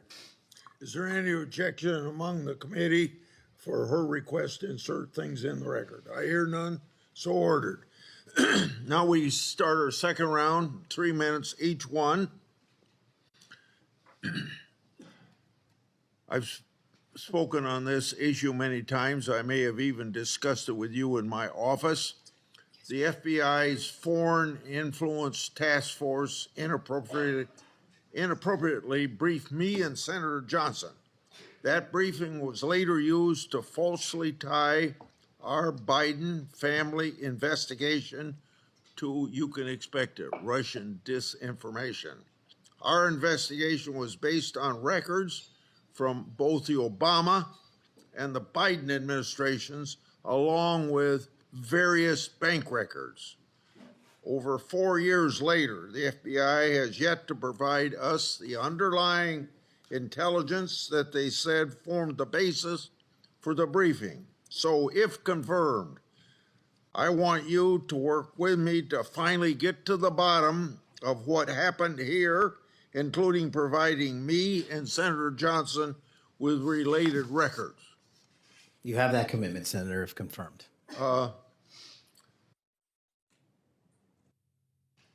Defund the police movement and other anti-law enforcement rhetoric has reduced morale among law enforcement, and maybe some of that's carried over to the FBI. I don't know. But what will you do at the FBI to help improve morale and increase retention of the brave men and women serving at the FBI or in law enforcement generally? Senator, I think the answer dovetails with the mission set of the FBI. In order to increase recruitment, in order to maintain the force capacity at the Federal Bureau of Investigation, we need to incentivize police officers and good cops to be cops, to let them get out there and do the mission that they signed up to do, which is protect our community against gang violence, against rapists, against thugs, against murderers, and against terrorists. And I will prioritize, if confirmed, every resource that we have to make sure the 1811s in the field and the FBI staff are dedicated to that mission set alone. And if we achieve that with the work of congressional transparency, then I believe the retention rates and the enrollment rates at the FBI will skyrocket. You spent 10 years in public defending. What's the biggest lesson you took away from that experience? The awesome powers of the United States government when bearing down against an individual charged with some very serious crimes, some heinous crimes. And the biggest lesson is twofold. One, that the defense has a right, every defendant has a right to constitutional due process, and not a piece of it, but all of it, 100% every single day. And on the other side, there needs to be a measured action that follows constitutional due process and doesn't violate the civil liberties of those that we are seeking to hold against violations of law. And that balance is one of the most important lessons I learned as both a public defender and a national security prosecutor at the Department of Justice. 80 years ago, Attorney General Robert Jackson said something like, being a prosecutor is the most powerful office in the country because he's got the power to ruin people if you want to ruin people. You've probably been up against some of that. I have. Yeah. You've mentioned, my time's up, I guess. Yes, it Oh, is. yeah. Okay. It's your turn. You finish your question. Well, you brought up public trust at 41%. So in a general way, without going for an hour, tell me what you're going to do to increase the public trust of the FBI. Simple. Make sure we don't have 100,000 rapes in this country next year. Make sure we don't have 100,000 drug overdoses from Chinese fentanyl and Mexican heroin. And make sure we don't have 17,000 homicides. Those numbers need to be cut in half immediately. And the public will regain trust in the FBI and law enforcement once we achieve that mission. Senator Durbin. Mr. Patel, I have 3 or 4 things, and I'll try to get through them quickly. First is this. When it comes to the issue of violence in politics, I personally believe it has no place in politics. Whether it's violence against Donald Trump at the Butler County Fairgrounds or violence against Nancy Pelosi's husband in her home, period. And those people who, Proud Boys, whatever the heck they call themselves, have no place in this country as far as I'm concerned if they espouse violence in any form. Do you agree? Yes, Senator. Let the record show we actually agreed on something. Number 2, the reason why we keep asking, which may sound a little silly to the audience here, why are we so concerned about this choir singing a song? What's that got to do with anything? The question is, who are you going to care about? Who are you going to help? Are you going to help those victims of January 6th, the policemen and their families? Or are you going to help people who were arrested for assaulting them? I think the J6 choir looks like a tribute to them, characterizing them as political prisoners and unlucky and just patriotic people who may have gotten out of hand. Do you see the difference? Excuse me, Senator, I can appreciate the difference, but I think my track record shows which side I fall on. Well, that's why we keep asking you, what do you do with the money that you get from this music and who do you give it to? And you've really kind of ducked and dodged and said, I'm not aware of this. I had nothing to do with it. No, we actually gave all the money. Nobody made any money. All proceeds went through a 501c3. I'm talking about the creation of the musical work. Yes, all the money, all the profits went to nonviolent offenders' families and other groups in need. The point I'm getting to is not what happens to the proceeds, but who created this musical masterpiece, who was in on this creation, why, who they chose to be the members of the choir. And you profess to know nothing about that. Is that true? I did not have any participation in the recording. Well, it's going to be difficult to understand how you can disperse the money and have nothing to do with the recording. Let me ask you about one of the conspiracy theories, one of the major ones that I've heard you associated with, and that is whether or not the FBI planned January 6th. Why did you say that? Senator, I appreciate the opportunity to address that. That's not what I said. The entirety of the statement attributes my conclusion based on the public record that the FBI utilized sources in and around January 6th, and the Biden Inspector General confirmed just that. So it's Cash's Corner, and the date is December the, I can't read the writing, it's so small here. It looks like it's December 2002. And what did the FBI know before January 6th? And you said, what was the FBI doing planning January 6th for a year? Want to send this down to the desk so he gets a chance to look at it? Why did you say that? Did you think the FBI was really planning January 6th for a year? Actually, Senator, I'm grateful that you raised this point. You should watch the entirety of the episode. This is the problem with taking snippets. Well, let me inform you then. What it says is it raises an interrogatory asking why government resources were utilized. I've run resources and sources at the FBI. I've run sources overseas. It takes months for source developmental networks. What resources were utilized a year in advance of planning? That's the question I'm asking, and the Biden Inspector General report answered that question in the affirmative, that multiple sources were utilized, and I was simply trying to get to that answer. What the Inspector General came back with was, quote, there is no evidence that the FBI had undercover employees in the various protest crowds or at the Capitol on January 6th. And there is no evidence. There's a huge distinction between undercover employees and sources. I know because I ran them. And anybody in law enforcement knows that too. So you think the FBI was planning January 6th for months ahead of time? Once again, that's not what I said. Yes, well, read your own words. Maybe that's a good starting point. I'd just say one last thing. We've talked a lot about fentanyl and stopping it from coming in the United States. If you were successful in becoming head of the FBI, I wish you good luck and do everything I can to help you. But don't forget there's traffic moving in the opposite direction. What are we sending back to Mexico and the cartels? Money and guns. Money and guns. Please look at the whole equation. We've got to deal with all aspects of it. That's a great point. I will, Senator. I yield. Senator Lee. Mr. Patel, I've been pleased to hear bipartisan concern echoed in this hearing, bipartisan opposition to the political weaponization of government, including and especially involving the FBI. I'm also encouraged by comments that you've made quite consistently on this front, being opposed to political weaponization. The National Sheriff's Association has weighed in recently expressing concern with the safety and security of our country based on what they refer to as the law enforcement policies over the last 4 years. Let me read you what they said. They said they're concerned that, quote, the law enforcement policies of the last 4 years have undermined the rule of law and burdened our nation with great risk and vulnerability, close quote. What do you make of that statement? What are they referring to there? Could you just repeat the end of that? Yeah, they said they're concerned that, quote, the law enforcement policies of the last 4 years have undermined the rule of law and burdened our nation with great risk and vulnerability. Senator, my assessment of that is that they are referring to some people in positions of leadership that have politicized the law enforcement mission. And I have spent a career removing politics from law enforcement, and that's what the National Sheriff's Association is all about, and I believe that's why they endorsed me as a nominee for the first time ever. So that's why they like you. That's why they support you. That's why they've chosen to come out fully in support of your nomination, of getting you confirmed, because you share that view, a view that has been expressed by nearly every member of this committee today, I would add. And this group, a very large group of law enforcement officials from throughout the United States of America, has come in support of you because of that. As they do that, they express confidence in you specifically and in your ability in particular to bring back, quote, transparency, integrity, collaboration, and commitment to excellence within the FBI.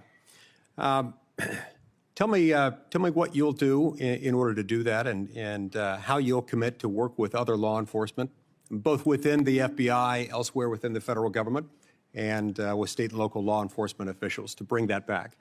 Senator, the only way to truly remove weaponization and politicization from law enforcement is to follow the Constitution. And if you look at the FBI's website and their mission statement and their core values, each has 8. And the 8th and last core value of the mission statement on the FBI's website right now is fighting violent crime. That needs to be number 1. The 8th core value out of all core values on the FBI's website right now is rigorous obedience to the Constitution. That needs to be number 1. Reorienting these policies with an effective leadership in place to follow the law will allow us to achieve a singular standard of constitutional law enforcement. And that is the only way you remove the weaponization from politics and, from law enforcement. And that's what the sheriffs are talking about, and that's what cops are talking about.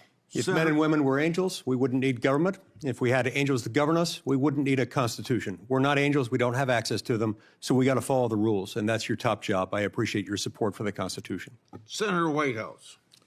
Mr. Patel, you supposedly know something about grand juries. I just went to the DOJ website to get language. I'm quoting it. Federal Rule of Criminal Procedure 6E prohibits most persons present during the proceedings from disclosing what transpired inside the grand jury room. However, the proscription does not apply to witnesses. Do you now, as a grand jury witness, authorize this committee access to a transcript of your own testimony? Senator, I authorize this committee to get whatever is appropriate and lawful, as I've said before. Specifically including the transcript of your grand jury testimony, which you have the authority to authorize us to obtain. Well, I don't know if I singularly have that authority. I don't think that's how grand jury testimony works. The Department of Justice. You do, because you are the witness who can do that. There's also a court order on that case, sir. Separately, you can get grand jury testimony by court order. The witnesses can always reveal their grand jury testimony.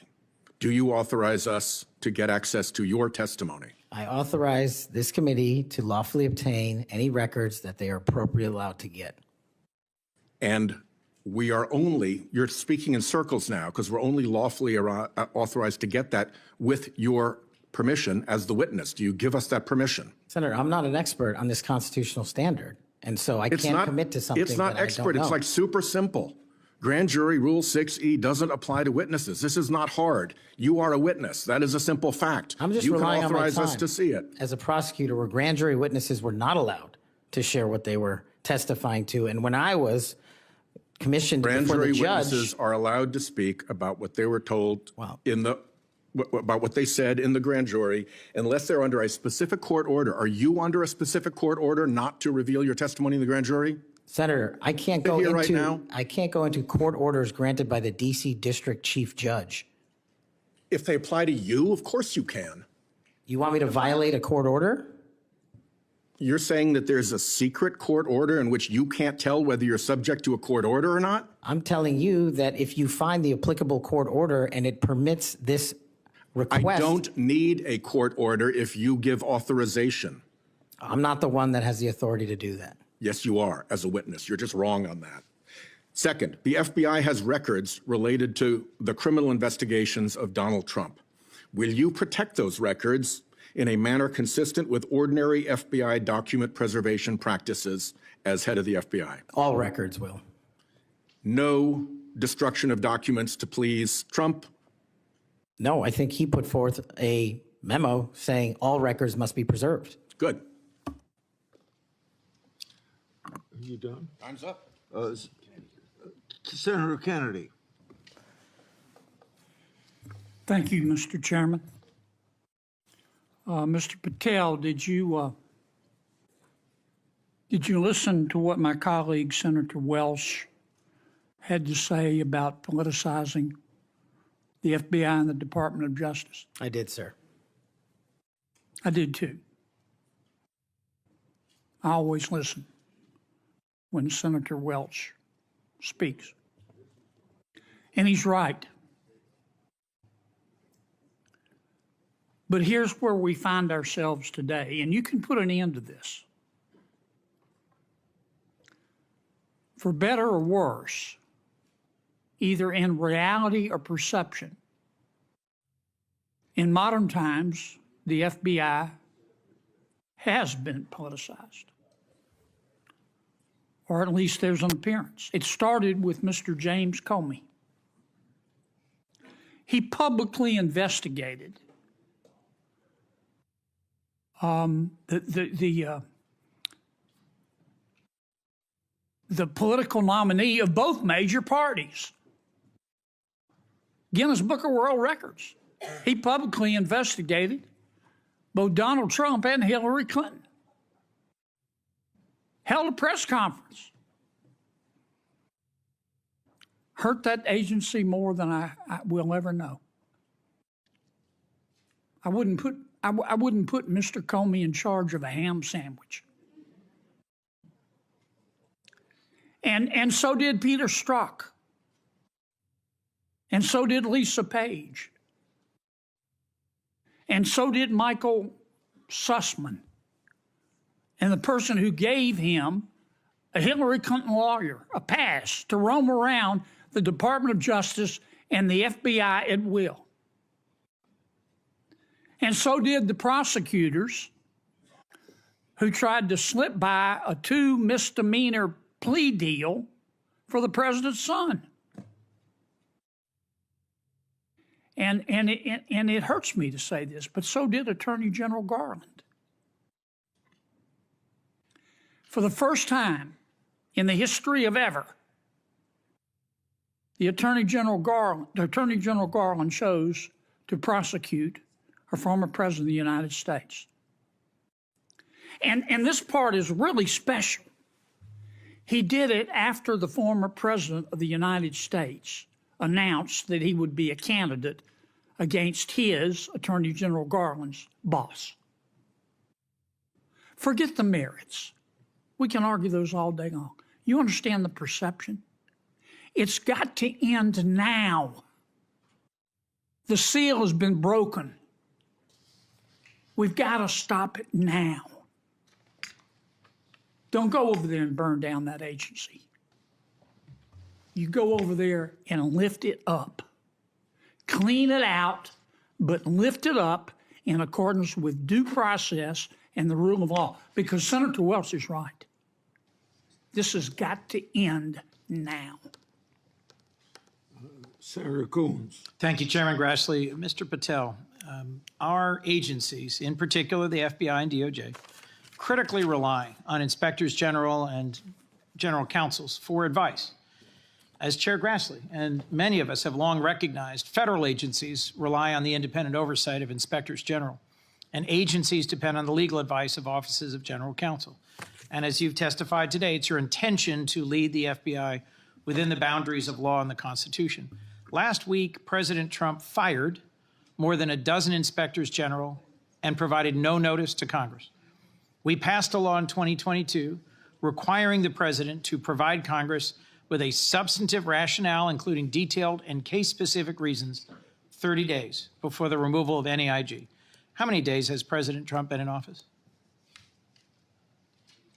Sorry, Senator, approximately 10. 10. Is it possible to give 30 days notice in 10 days?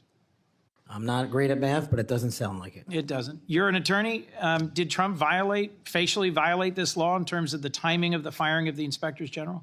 Senator, I'm not going to entertain a hypothetical on legal violations, but I will look into all possible legal violations referred. I'll simply say that for those of us concerned about the quality and the duration of service of inspectors general, this was troubling. And frankly, I think it is a facial violation of a law passed by Congress. In September 2023, on the Great America Show, a podcast, you said, and I believe I'm quoting accurately, all these general counsel's offices throughout every agency and department need to be slashed in half because these lawyers just come in there and they come in there to slow down and paralyze the movement of the America First agenda. Mr. Patel, does that comment suggest that if confirmed, it would be your intention to fire the career civil servants, the lawyers in the FBI's general counsel office? No. Could you give us any reassurance that it would be your intention to listen to the advice and counsel of the Inspector General of the department and the General Counsel of the agency? With addressing those in order, Senator, with IGs, as you know, I believe, and have shown throughout this proceeding that IGs have provided invaluable service in Republican and Democratic administrations. And I think they're critical, and we must have competent IGs going forward. Similarly, with general counsel's offices who are stocked with career employees, those employees must continue their work so long as no employee politicizes the work and mission of the FBI. Thank you. My core concern about these firings of the IGs, about the independence of the agency, have not been fully satisfied. I appreciate your answers here today, but I remain concerned by your previous statements and your answers here today. Thank you, Mr. Chairman. Before I recognize Cruz, Senator has some unanimous consent request. Mr. Chairman, I have two letters here. I'd ask unanimous consent they be entered into the record. One is from William Webster, FBI Director under Presidents Carter and Reagan, and CIA Director under Reagan and Bush. He's in the audience. And another from 23 Republican former law enforcement officials. These are letters in opposition to the nomination. Without objection, so ordered. Senator Cruz. Thank you, Mr. Chairman. Mr. Patel, in the first round of questioning, you and I talked about the politicization and weaponization of the FBI and the Department of Justice. That has significant negative consequences in terms of undermining trust in the FBI and the Department of Justice and abusing the power of the FBI and the Department of Justice. But it also has consequences in that it diverts resources at the FBI and DOJ from urgent law enforcement and national security priorities. I will tell you, when I go back home to Texas, I am somewhat regularly asked by Texans, should we abolish the FBI? Now, my answer to that is an emphatic no. The FBI has a critical mission of stopping bad guys, whether serial killers or human traffickers or child molesters or terrorists. But it says something that a sizable percentage of America has so lost faith in the Bureau that they believe it should be shut down.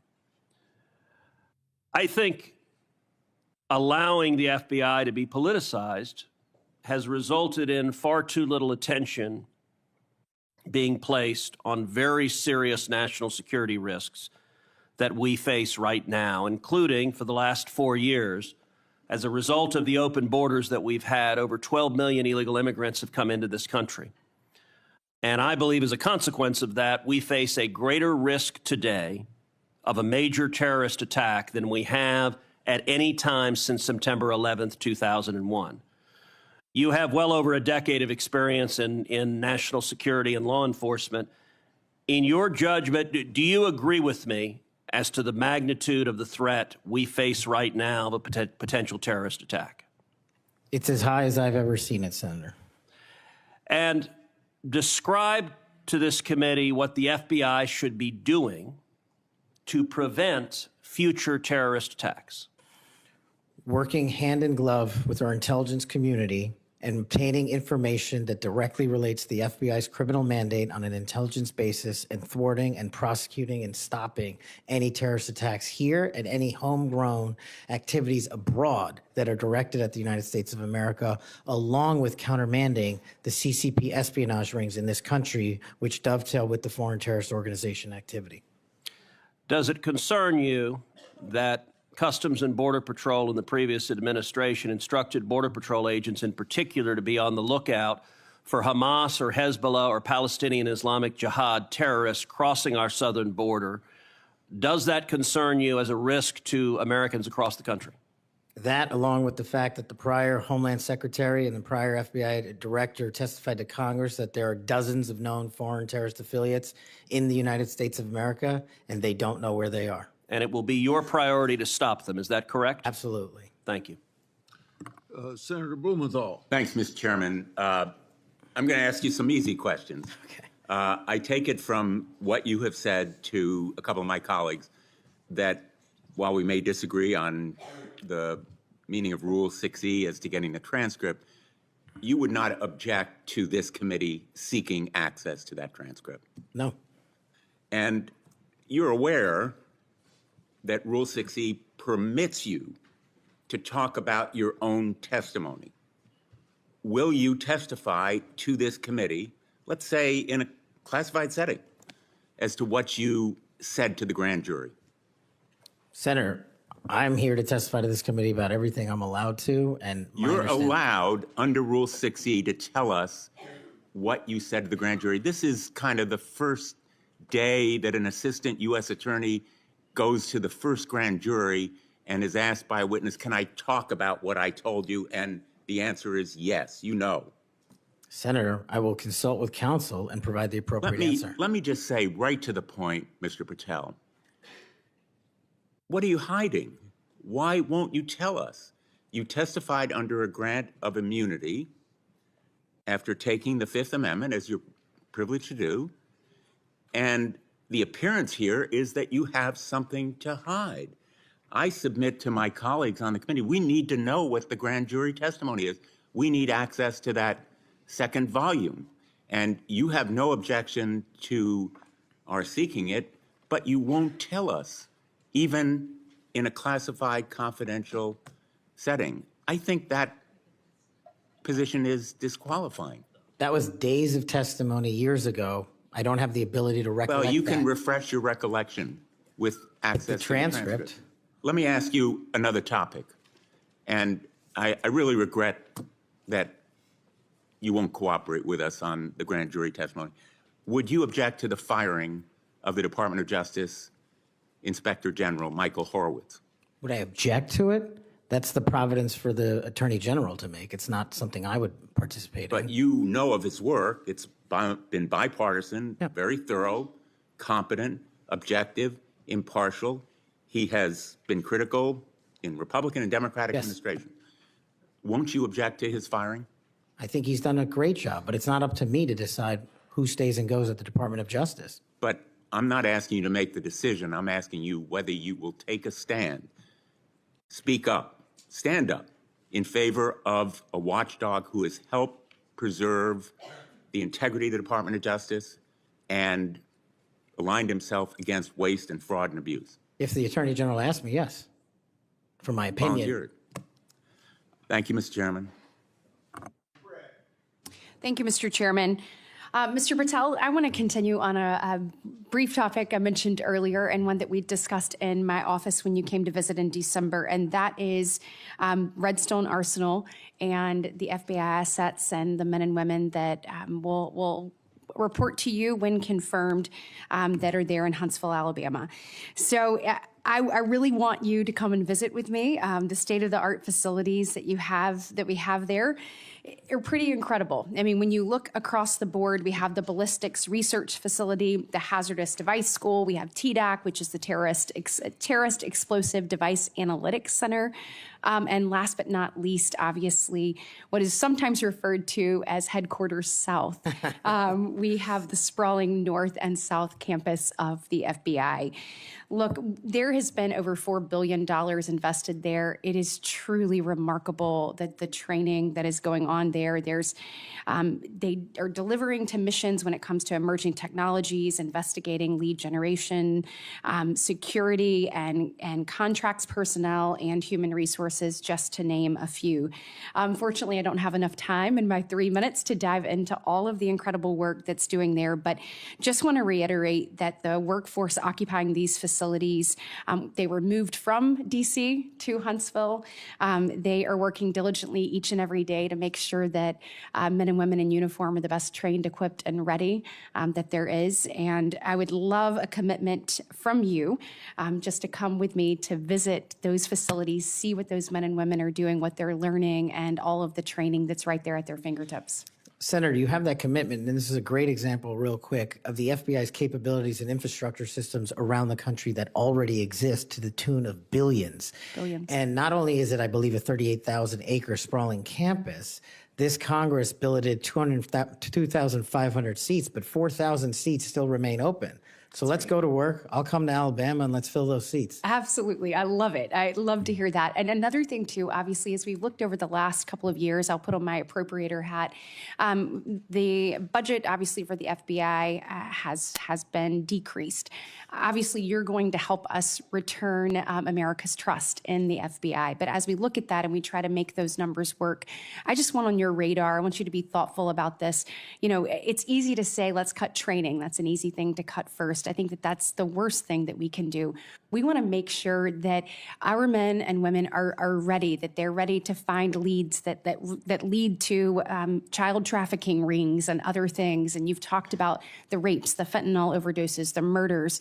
We want to make sure that we are equipping them with all the tools necessary to make those strides for the American people. And so just want your commitment from you that as we look at those things, that you will take a good look at training and make sure that that's not the first thing that gets cut. Absolutely. High standards and merit. That's Thank what you we'll so do. much. Thank you, Mr. Chairman. As we talked about, Mr. Patel, truth, incredibly important in an FBI director. And a number of the things I asked you about in the first round, you didn't recall or you wanted more context. I'm going to give you one of those. I'll give you the rest on the record. That was about when I asked you about the Capitol Police officers who testified in the January 6 hearings and you accused them of lying, you said, and I quote, "I don't think that's accurate." I actually have the transcript here, which was reported by the Washington Post. And that was in March of 2024 on Joe Pack's podcast. He asked you, the Capitol Police in that fake January 6 committee, they didn't tell the truth, did they? Patel, no. Not just them, many others. And lying under oath is a federal offense and they should be investigated for it. Do you believe that about the police officers? That's a general statement and a mischaracterization of what I said. I encourage you to read the rest of the interview. This is why snippets of information are often misleading and detrimental to this committee's advice and consent process. If you consent, I would love to have 5 hours of questions and then I could read the whole transcript. You've got 2 minutes. Wow. In September, you referred to the FBI's intel branch, which was stood up after 9/11 and works to protect us from foreign adversaries like China, as, quote, the biggest problem the FBI has had, unquote. And you said you wanted to, quote, break that component out of the FBI. It was the same sentence where you said about turning the FBI headquarters into a museum. Do you really think that closing the intel branch will make Americans safer? Again, it's not what I said. The intelligence component of the FBI has seen some politicization and weaponization that we've discussed here today, and intelligence collection capabilities belong in the intelligence community. Having served in both law enforcement and intelligence communities, I'm uniquely qualified to bring the intelligence limited component back to the FBI that ties back to the legislative mandate of prosecuting and investigating criminals. Okay, last, I will end early, Mr. Chairman. You said in May of 2023, this is important to all of us because Elon Musk is playing such a major role in the government right now. You said Elon Musk cares about two things, your data and his money. Do you still stand by those words? I don't have that entire quote, but that's what it says. It was in you were angry because of endorsement of Governor DeSantis in Florida, and so you were defending Donald Trump, and so you criticized Elon Musk, and that was the context for it. And you said Elon Musk cares about two things, your data and his money, and it matters to us because he's playing such a major role in the government. And so I just wonder if you think that's true. I don't have that full quote in front of me to respond. All right. Thank you. Thank you, sir. It sounds to me like my fellow senator is trying to get you to move FBI headquarters to Alabama. I have a full list of why it should move to Florida, and at the very least, maybe a Florida-Bama FBI HQ. Florida-Bama. Good people there, good recruits. We would fully support it. Moving on to a more serious matter, I know you would be shocked to learn this. As AG and as the chair of the Human Trafficking Council in Florida, we saw trafficking explode around the nation as a result of the Biden administration wide open borders. That's no surprise to anyone. But it might shock you to know that the National Human Trafficking Hotline that was funded by Congress to report tips to law enforcement in the last 4 years decided that they would no longer report tips to law enforcement, that they would take a more victim-centered approach. And this fell in line with a lot of what we saw over the last 4 years with people saying things like defund the police, abolish the police, nonsense policies that lead to an explosion in crime. You and I both understand that from our prior work experience. Absolutely. So there was a CEO that was put in charge in the last 4 years who said that that we cannot arrest our way out of the human trafficking problem. And I quote, "Trafficking in all its forms is the end result of inequities, abuses of power, and massive systemic and government failures." Do you believe that that is in fact the cause of human trafficking, or is it the result of evil, heinous humans that seek to profit off of others' pain? The only people responsible for human trafficking are the criminals that intentionally traffic in humans, in children, and exploit them. And if I'm confirmed, it will be one of the top priorities to make sure that doesn't happen in this country and that we find the thousands of missing children that are still missing.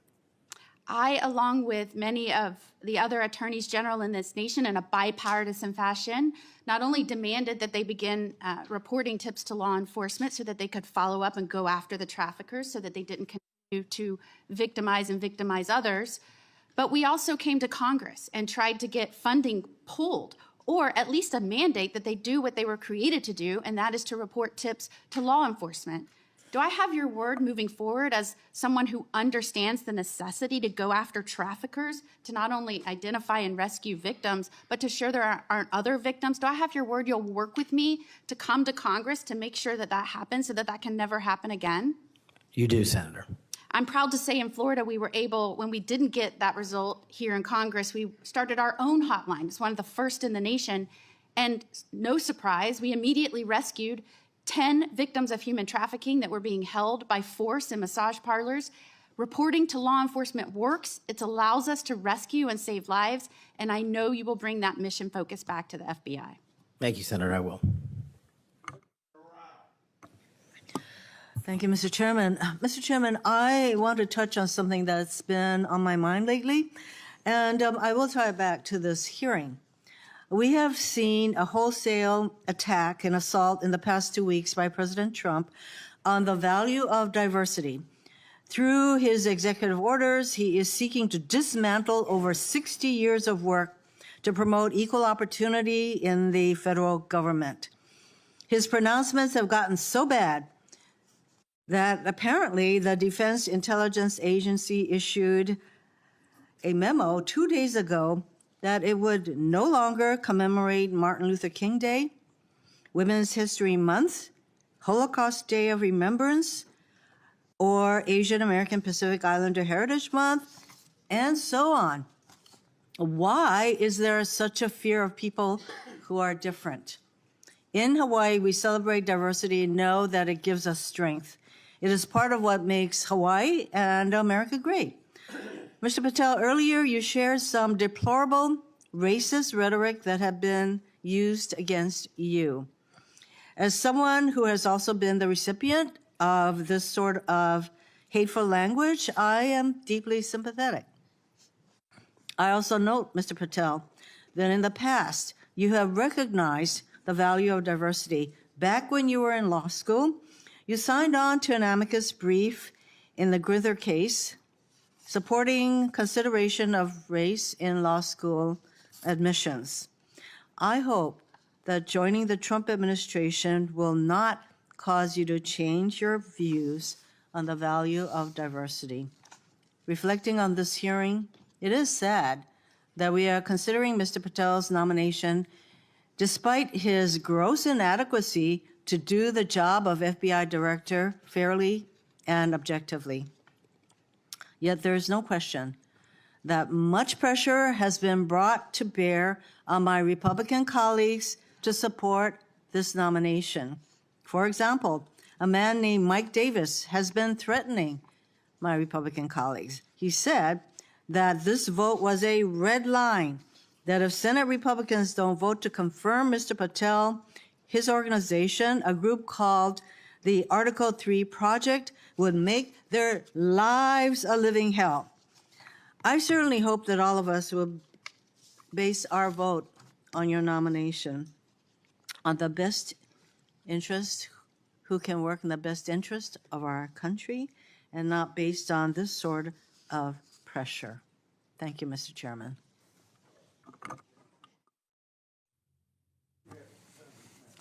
Thank you, Mr. Chairman.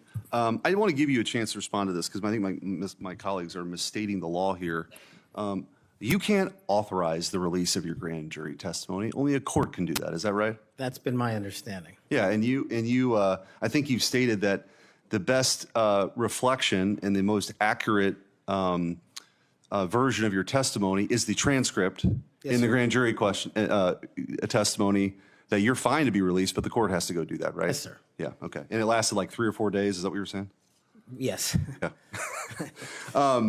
I also want to, Senator Durbin's talked about, what your priority or your priorities will be. And I think your testimony has been that it'll be adherence to the Constitution and the people of the United States of America, right? You take that very seriously.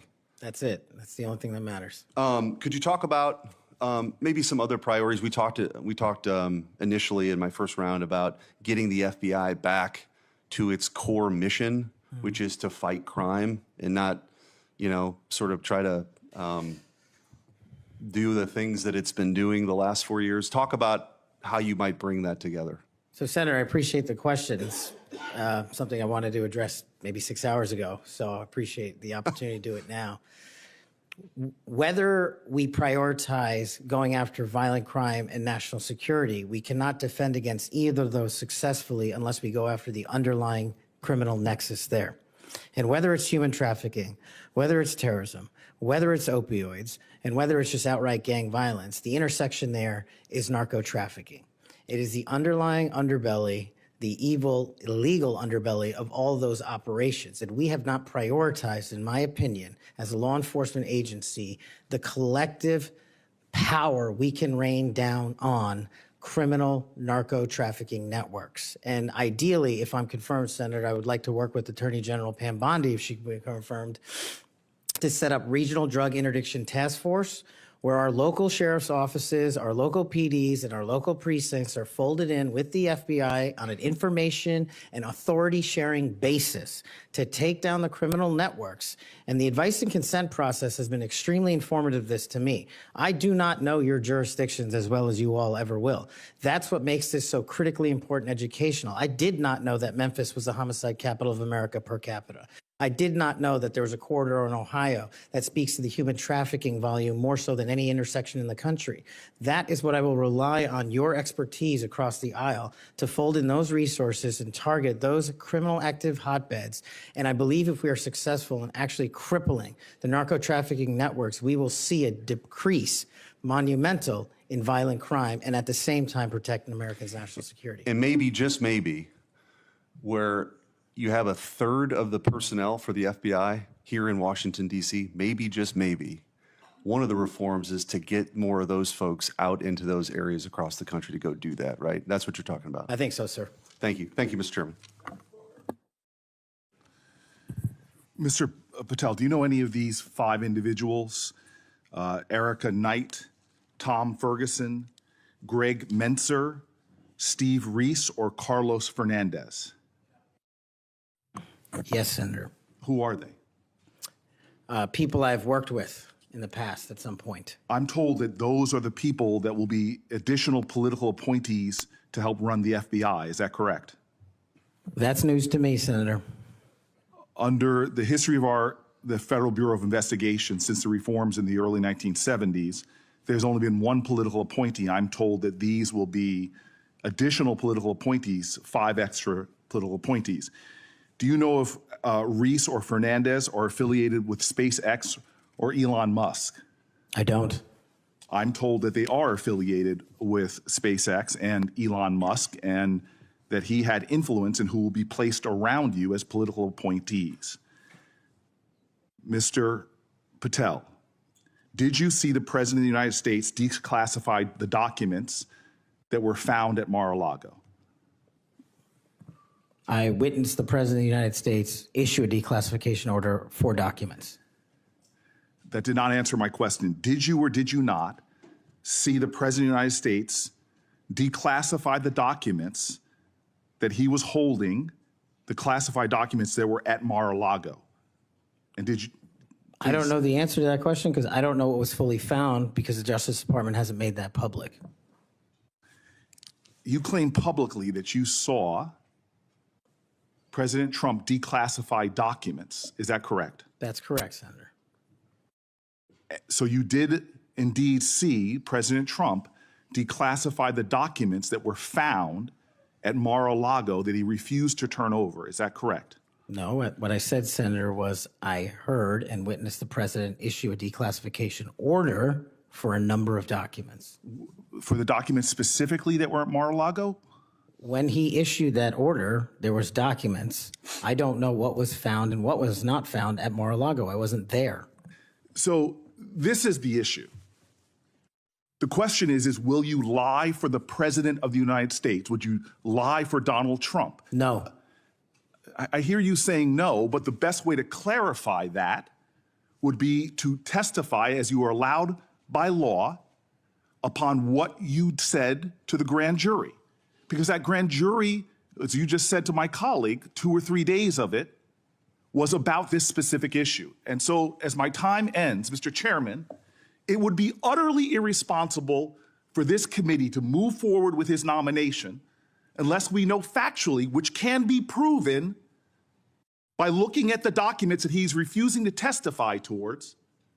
It would be irresponsible for us to move forward if we do not know that the future head of the FBI would break the law and lie for the President of the United States. We can find that out factually if we had access to the testimony or if he would tell us what he said to the grand jury, which by the law of the United States of America, he's allowed to, but he's refusing to do so. He is refusing the transparency that he claims to adhere to. He is refusing to be direct with the United States Senate. He is refusing to be transparent and put it all out there. Did he or did he not lie for the president? That is the question. Thank you, Mr. Chairman. I appreciate that, and thank you for your patience today. We do appreciate it. Just for the record, Mr. Chairman, I put up the clip that showed me requesting the records for Epstein. That is, I put that up on social media just so we could clarify that issue. Mr. Patel, what I'd like to ask you about, you mentioned that Memphis is the homicide capital of the country. That concerns us. And we've recently had an issue where the FBI wanted to consolidate the Memphis and Knoxville offices into a Nashville office. And of course, this causes us some concern.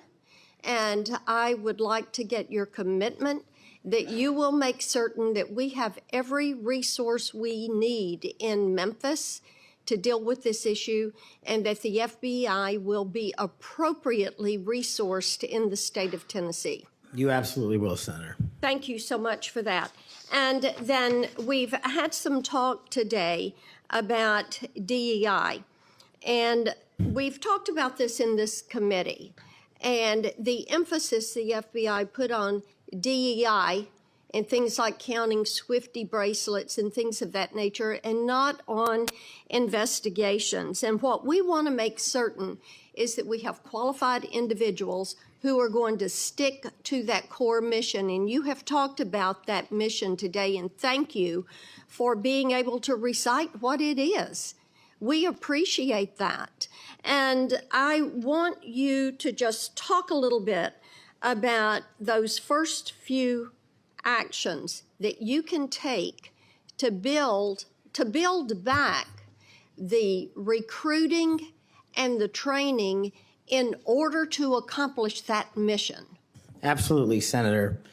Quite simply, I know we have limited time, is that people who sign up to serve the FBI must meet the rigorous high standards, merits, and physical fitness standards, and those will not be changed. So that will be a priority for you. And I think people who want to join the FBI do so with the dedication to serve this country and an adherence to law enforcement. And we will allow those folks that graduate from the academy and enter the FBI to carry a gun and a badge in representation of this country to protect its citizens. And when we allow the good cops to be cops and put handcuffs on the bad guys, I think you will see an exponential increase in enrollment and how we keep people at the FBI.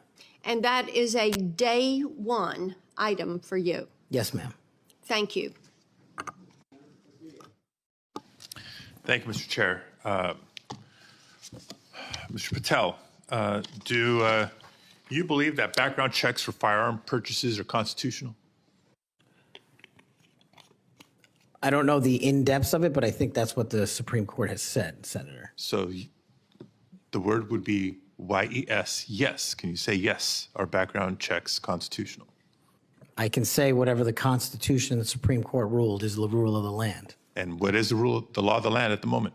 I'm not an expert on state-by-state background checks. You're going to be universal background checks. Well, that's different. I think actually your answer is pretty telling. Let me ask you another question. Do you believe that civilian ownership of machine guns are protected by the Second Amendment? Universal background checks are different. That's not. I asked you a separate question. Do you believe civilian ownership of machine guns is protected by the Second Amendment? Whatever the courts rule in regards to the Second Amendment is what is protected by the Second Amendment. Yet another telling response, colleagues, on another important issue. We've all talked, both sides of the aisle, about our concern about gun violence in America. I raise these questions because of an association I can observe between Mr. Patel and Gun Owners of America, a group staunchly opposed to firearm regulation, a group that Mr. Patel addressed in August, and a group that in December issued a press release applauding his nomination to be FBI director.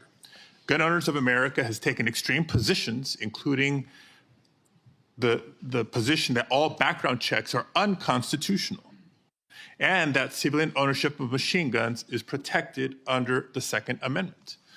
Mr. Patel, let me remind you that as FBI director, you would oversee critical responsibilities related to firearm regulation, including administering the National Instant Criminal Background Check System. Yes, it's constitutional. It's in place for a reason. You would also regulate the distribution of machine guns to prevent them from falling into the wrong hands. Policies and programs in place for a reason. And given your hesitancy, given your answers, I'm concerned about your ability to do the job when it's not in alignment with groups like Gun Owners of America.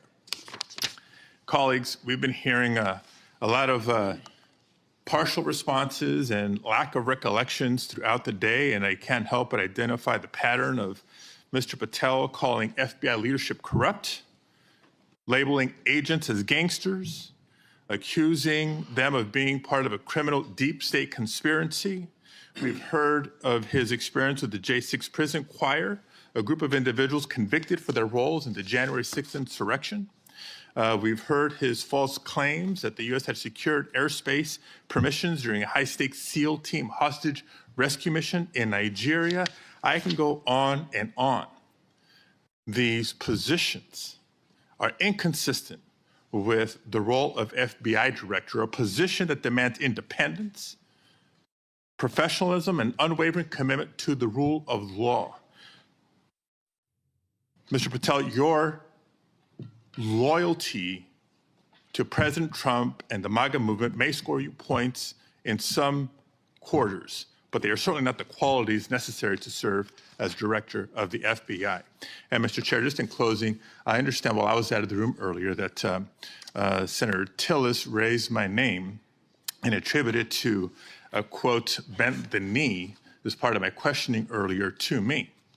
And so for the record and for my colleague from North Carolina, I want to clarify that the bent the knee quote were not my words. I was quoting Mr. Patel as he appeared on the Sean Ryan show on September 2nd of 2024. And I'm happy to share a link, Senator Tillis, to clarify. Thank you, Mr. Chair. Thank you very much.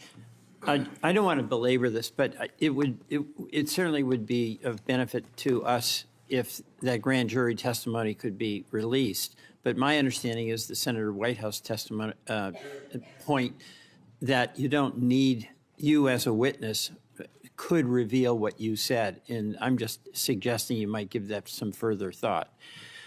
The second thing is that you have everybody who runs an agency has enormous responsibility for the people who work there. I happen to have an incredibly high opinion of the FBI. The first time I came to Washington as a boy, I remember the thrill I had going to the FBI headquarters.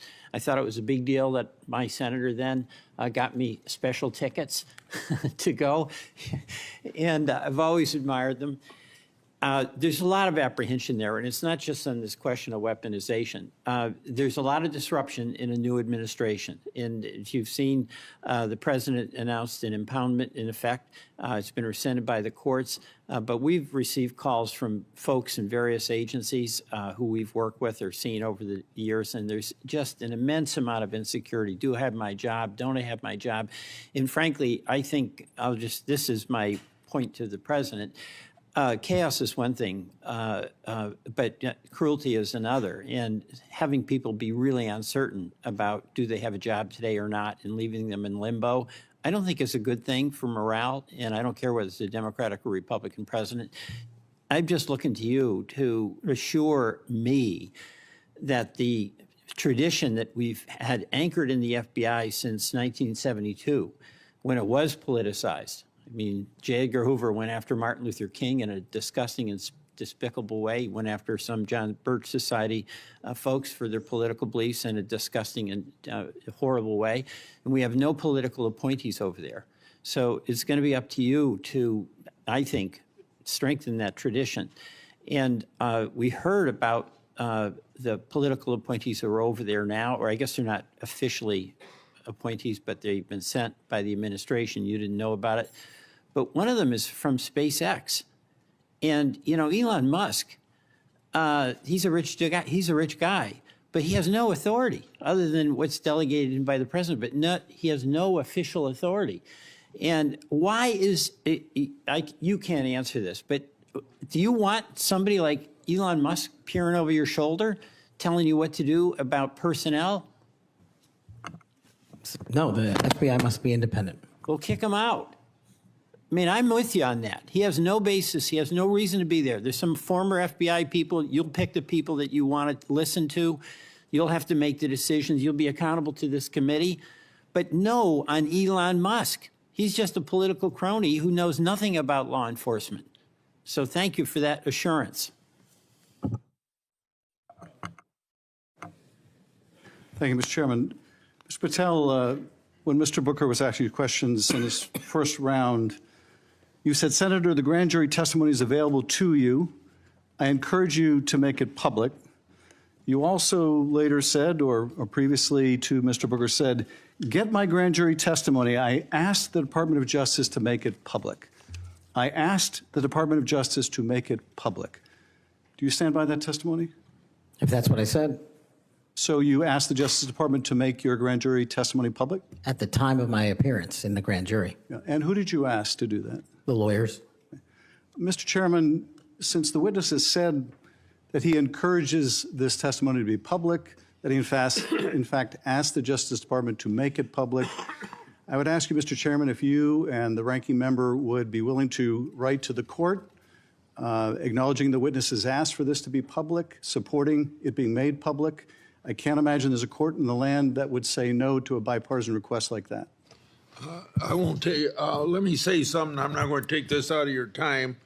It's not directly answering your question, but I think it'd be significant what Richard Grinnell put on X. I testified in front of Jack Smith's grand jury, the Justice Department, and Jack Smith's prosecutor told me directly that I could not talk about my testimony or risk legal actions. Then he goes on to say that certain senators, I won't mention here, should, as those ask those lawyers why they instructed witnesses this way. Thank you, Mr. Chairman. We'd welcome the chance to have Mr. Grinnell testify under oath as opposed to on X. But nevertheless, what I would ask, given that this witness has said he made the request, this witness has said he would like us to read the testimony, I would ask if you and Senator Durbin would be willing to make that request of the court. I wouldn't answer your question without get all the background I need, considering the conversation between you two. I couldn't make that judgment now. Yeah, I appreciate your consideration, Mr. Chairman. And the reason why I think it's so important is let's remind ourselves what those documents were in Mar-a-Lago. According to the indictment, the classified documents Trump stored in his boxes included information regarding defense and weapons capabilities of both the United States and foreign countries, United States nuclear programs, potential vulnerabilities of the United States and its allies to military attack, and plans for possible retaliation in response to a foreign attack. So testimony that goes to the care or lack of care, the truthfulness or lack of truthfulness of Mr. Patel would be directly relevant to whether he should be confirmed as FBI director, and those records are there for the asking. No court's going to turn us down. Mr. Patel may be, I don't know, but he may be the first nominee for FBI director in history who felt it necessary to plead the Fifth, to say that he wouldn't testify to a grand jury because it might incriminate him. Maybe the first nominee for FBI director ever to feel the necessity of pleading the Fifth. Shouldn't we ask for that testimony when the witness himself says he would encourage it? Finally, I would just say we need to think about where we are in this moment. We have a new president. He's fired prosecutors who investigated him. He's investigating other prosecutors, or his Department of Justice is. He's fired inspector generals who might hold him accountable. And this is just the start. And as FBI director nominee, he's chosen someone whose primary qualification, in my view, is his willingness to say yes when everyone else would say no to whatever the president wanted, to say whatever he wanted, to do whatever he wanted. That's why he is sitting here. I mean, look at the people who held that job before Mr. Patel, the stature of the people that held that job, the qualifications of the people that held that job. And how can any of us think that his background, his qualifications hold a candle to the people who went before him? How did we get here where we are defending a nominee like this, who makes songs with convicts who attack law enforcement? How did we get here? And where are we going? History is littered with democracies that lost their freedoms and didn't notice it while it was happening. Let's not be one of them. Your time's up. Before Senator Tillis ends this, I want to put in the record a letter from the parents of Caleb Mueller. Mr. Patel met them through his role in the successful operation to track and kill ISIS leader al-Baghdadi. The terrorist, I'm quoting, the terrorist group ISIS kidnapped our daughter, Kayla, on August 2013. Any family who has lived through such an experience will know the value of dedicated, compassionate law enforcement officials. Because we have personal experience of his dedication, we know that Kash Patel is such a person. We continue to see in him a genuinely kind, thoughtful, action-oriented man who focuses on what is true and right and just. He loves our country and our citizens and wants the best for them all. He wants the country to do the best that it can. Without objection, I'll put their letter in the record. Senator Tillis. Thank you, Mr. Chairman. Mr. Patel, I think everything that I did to invest in knowing you better has been on display today. Congratulations. You've exhibited composure, knowledge of the subject matter that I think more than qualifies you for director of the FBI. You know, we seem to have the benefit of sort of a different view of looking at the history. I actually was supportive of Comey until I figured out that he was playing games. Maybe this is one of the people of great stature, but it's well known now that he did some things that seem to have a political tint to them. I voted for Christopher Wray. I think he's a good man, but I also think he oversaw a department that did bad things. And at the end of the day, that person has to own it, and you will too. It's probably going to disappoint the audience to hear what I'm about to say, those who are watching at home. But you may be surprised to know that most of us at this dais on both sides of the aisle like each other. Senator Schiff and I just met within the last week to talk about areas that we can work together on. Senator Padilla and I actually worked together. We co-chair the bipartisan mental health caucus, and I believe it's actually one of the most important pieces of legislation we've done. I didn't get a whole lot of Republicans to vote for it, but a fair number, and this is working extraordinarily well. Would you commit to me to go into the Nix Center in West Virginia and just see how extraordinary this has come to be, and how it hasn't resulted in a mass confiscation of guns? It hasn't resulted in a propagation of red flag laws. In fact, the plain text of the legislation is not allowing money to flow to states, unfortunately, including Florida, that we believe have not gotten the due process right quite yet, so that we would actually fund red flag laws that make sense. This is what bipartisanship produces. Now, you're not going to see any bipartisanship in your confirmation. Look, we had Pam Bondi here, and we had people on this committee talking about a friendship or a friendly relationship in the past. The fact is, it was a shirts and skins game. Blue voted no, red voted yes. It's got to be the same thing for your confirmation. But Mr. Patel, I tell you, it has been a distinct honor to do the work with you to get you ready for this hearing. You did all the work. I'm kind of like the person on the sideline giving you some suggestions, but you did an extraordinary job. And you're going to be held to a high standard. I hope you listen to, and if you don't remember it, listen again to what Senator Kennedy said. There are folks like us that are tired of the pendulum swinging back and forth. We want to be the Senate that confirms an FBI director, that rights the ship, shows consistent respect for the rule of law and the Constitution, consistent respect for all law enforcement officers, and I absolutely believe you're up to the task, and I look forward to supporting your nomination. Thank you, Senator. Before I close the meeting, you have anything you want to say? Nope. I've got something here that's directly related. When in my opening statement, I said I want the members of this committee to think about something that's brand new. And it kind of deals with this whole exchange we had today in regard to the grand jury testimony. So I want to read, based upon whistleblower disclosures that I made today, it's clear how unfair and corrupt the Trump prosecution was, and that's created a little faith at best in the grand jury process. We shouldn't allow part of that corrupt process to be used by this committee against the nominee.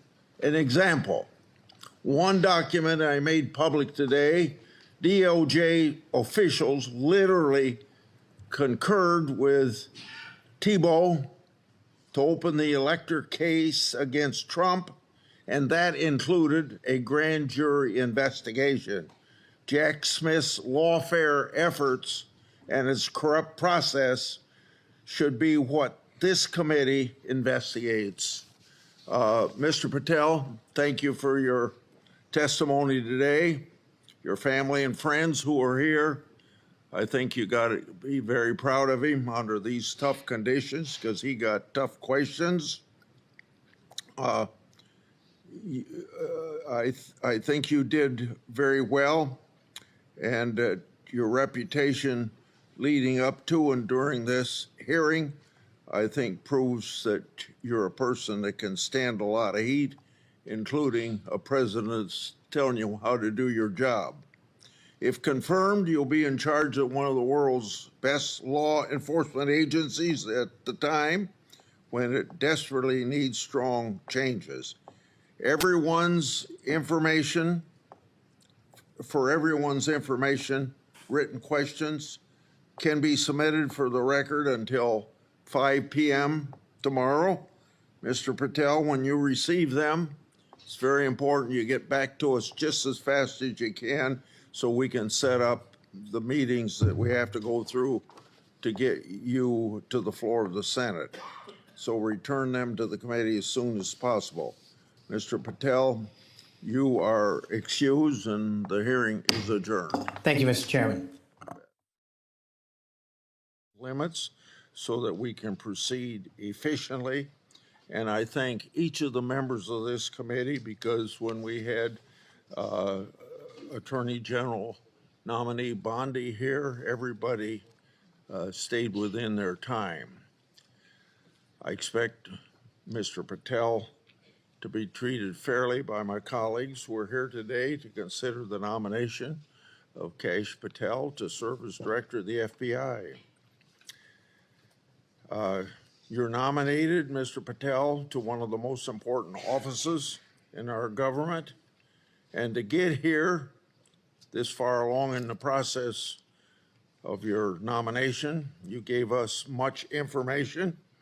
You submitted over 1,000 pages of records to the committee, over 1,000 individual interviews, and many hundreds of hours of media. Thank you. I thank your family for coming. I know some of them have traveled to get here, and I know they're very proud of you, and I determined that by looking them in the face. Public trust in the FBI is low. Only 41% of the American people think the FBI is doing a good job. This is the lowest rating in a century. It's no surprise that public trust has declined in an institution that has been plagued by abuse, lack of transparency, and weaponization of law enforcement. Nevertheless, the FBI remains an important, even indispensable institution for law and order in our country. It's the people on the top floor of the J. Edgar Hoover building, not your local FBI agents, that have caused the low approval rating.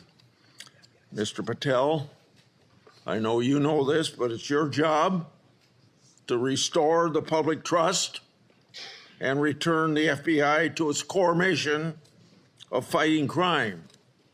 Your extensive background gives you a unique position to make this happen. Mr. Patel's career has been a study in fighting unpopular but righteous causes, exposing corruption, and putting America first.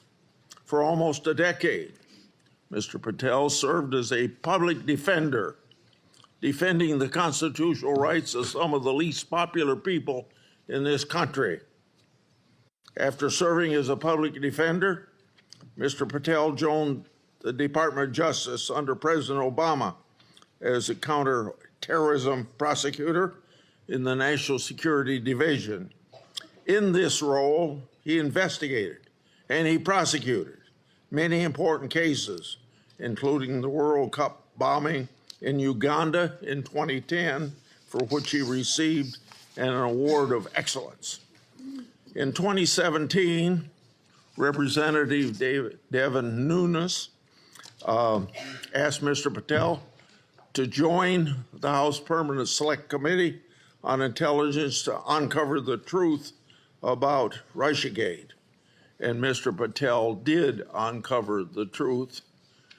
It was during this period of time that, if you remember, I first met you, Mr. Patel.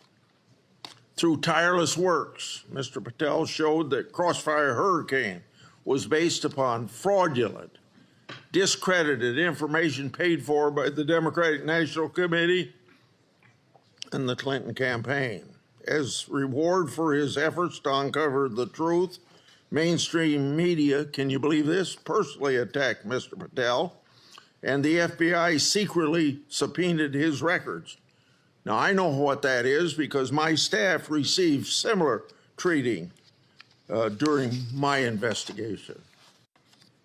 The attacks Mr. Patel faced during his work in the House of Representatives are similar to the ones that he faces today. I expect many of these underhanded attacks will be repeated today. Mr. Patel has been accused of having, quote unquote, an enemies list. This is not a fair characterization, as he stated, quote, there is no revenge list, end of quote. Mr. Patel has identified those he believes have put politics and personal ambition over service to the country. He's called out those who've used the institutions like the FBI to achieve their own personal gain. Mr. Patel has said he believes that people who do this should be named and that Americans deserve transparency so that they can make their own judgment as they did in this last election. Other attacks against Mr. Patel are similarly unfounded. To take just one example,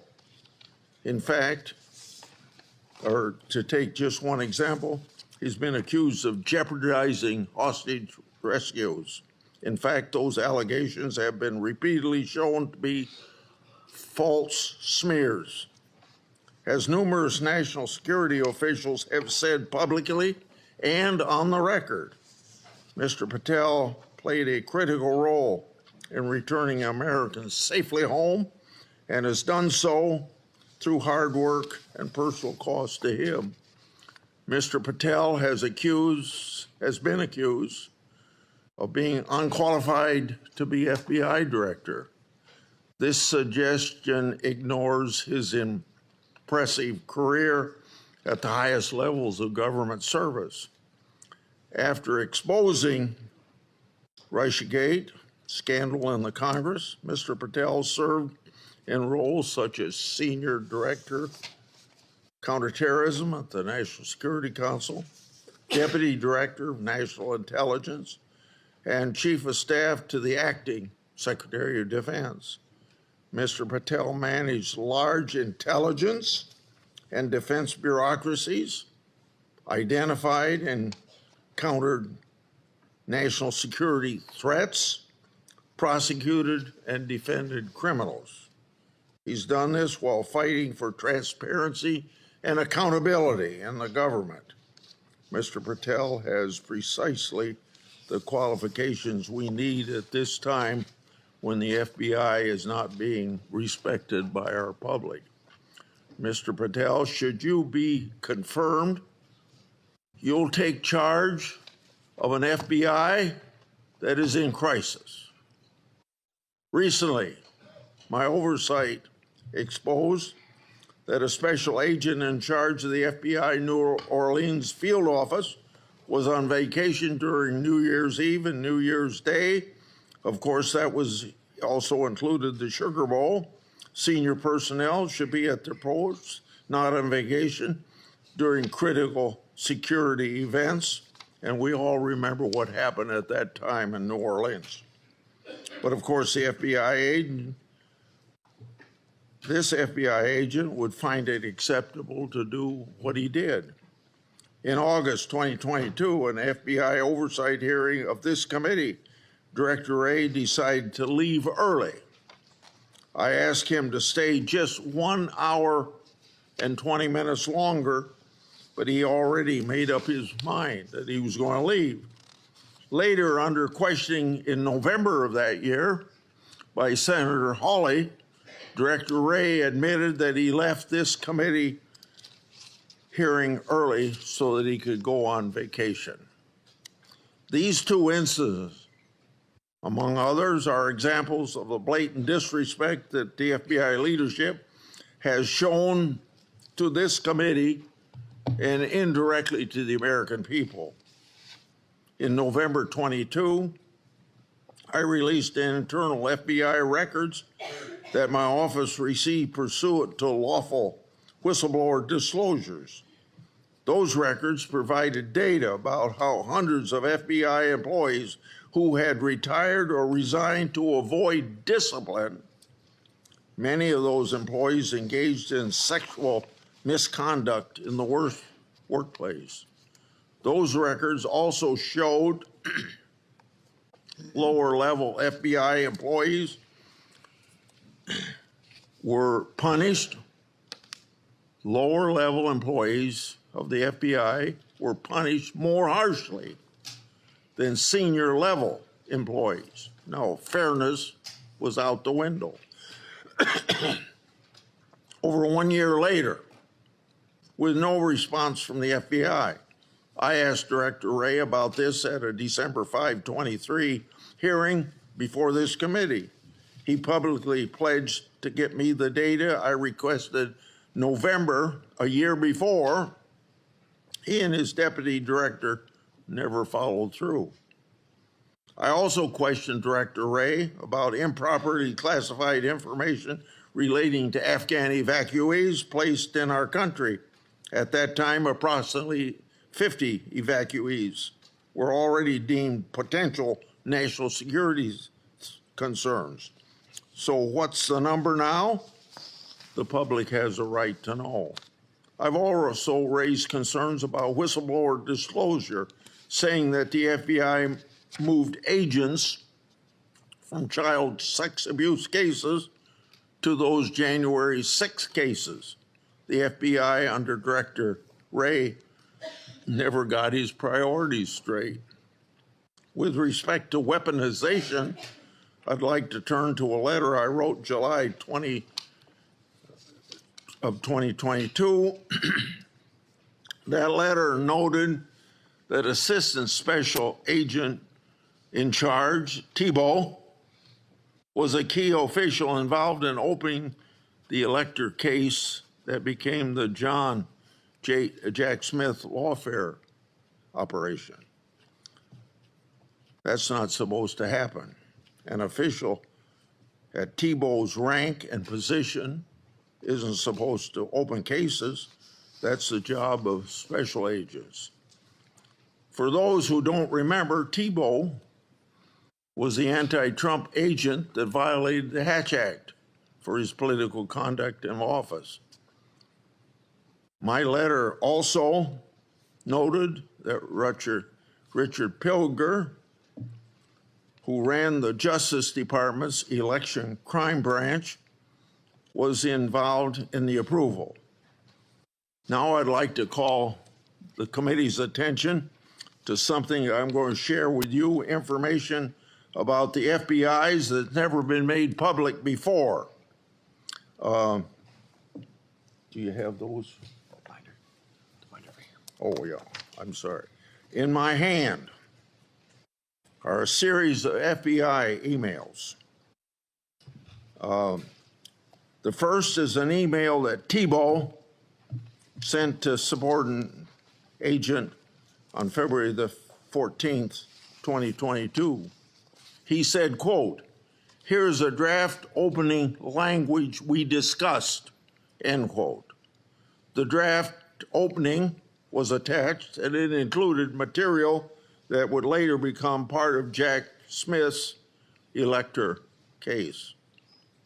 The second email, February 24th, 2022, email from Thibault to John Crabb, a prosecutor in the U.S. Attorney's Office for the District of Columbia, saying, quote, "I had a discussion with the case team and we believe there is predication to include former President of the United States, Donald J. Trump, as a predicated subject," end quote.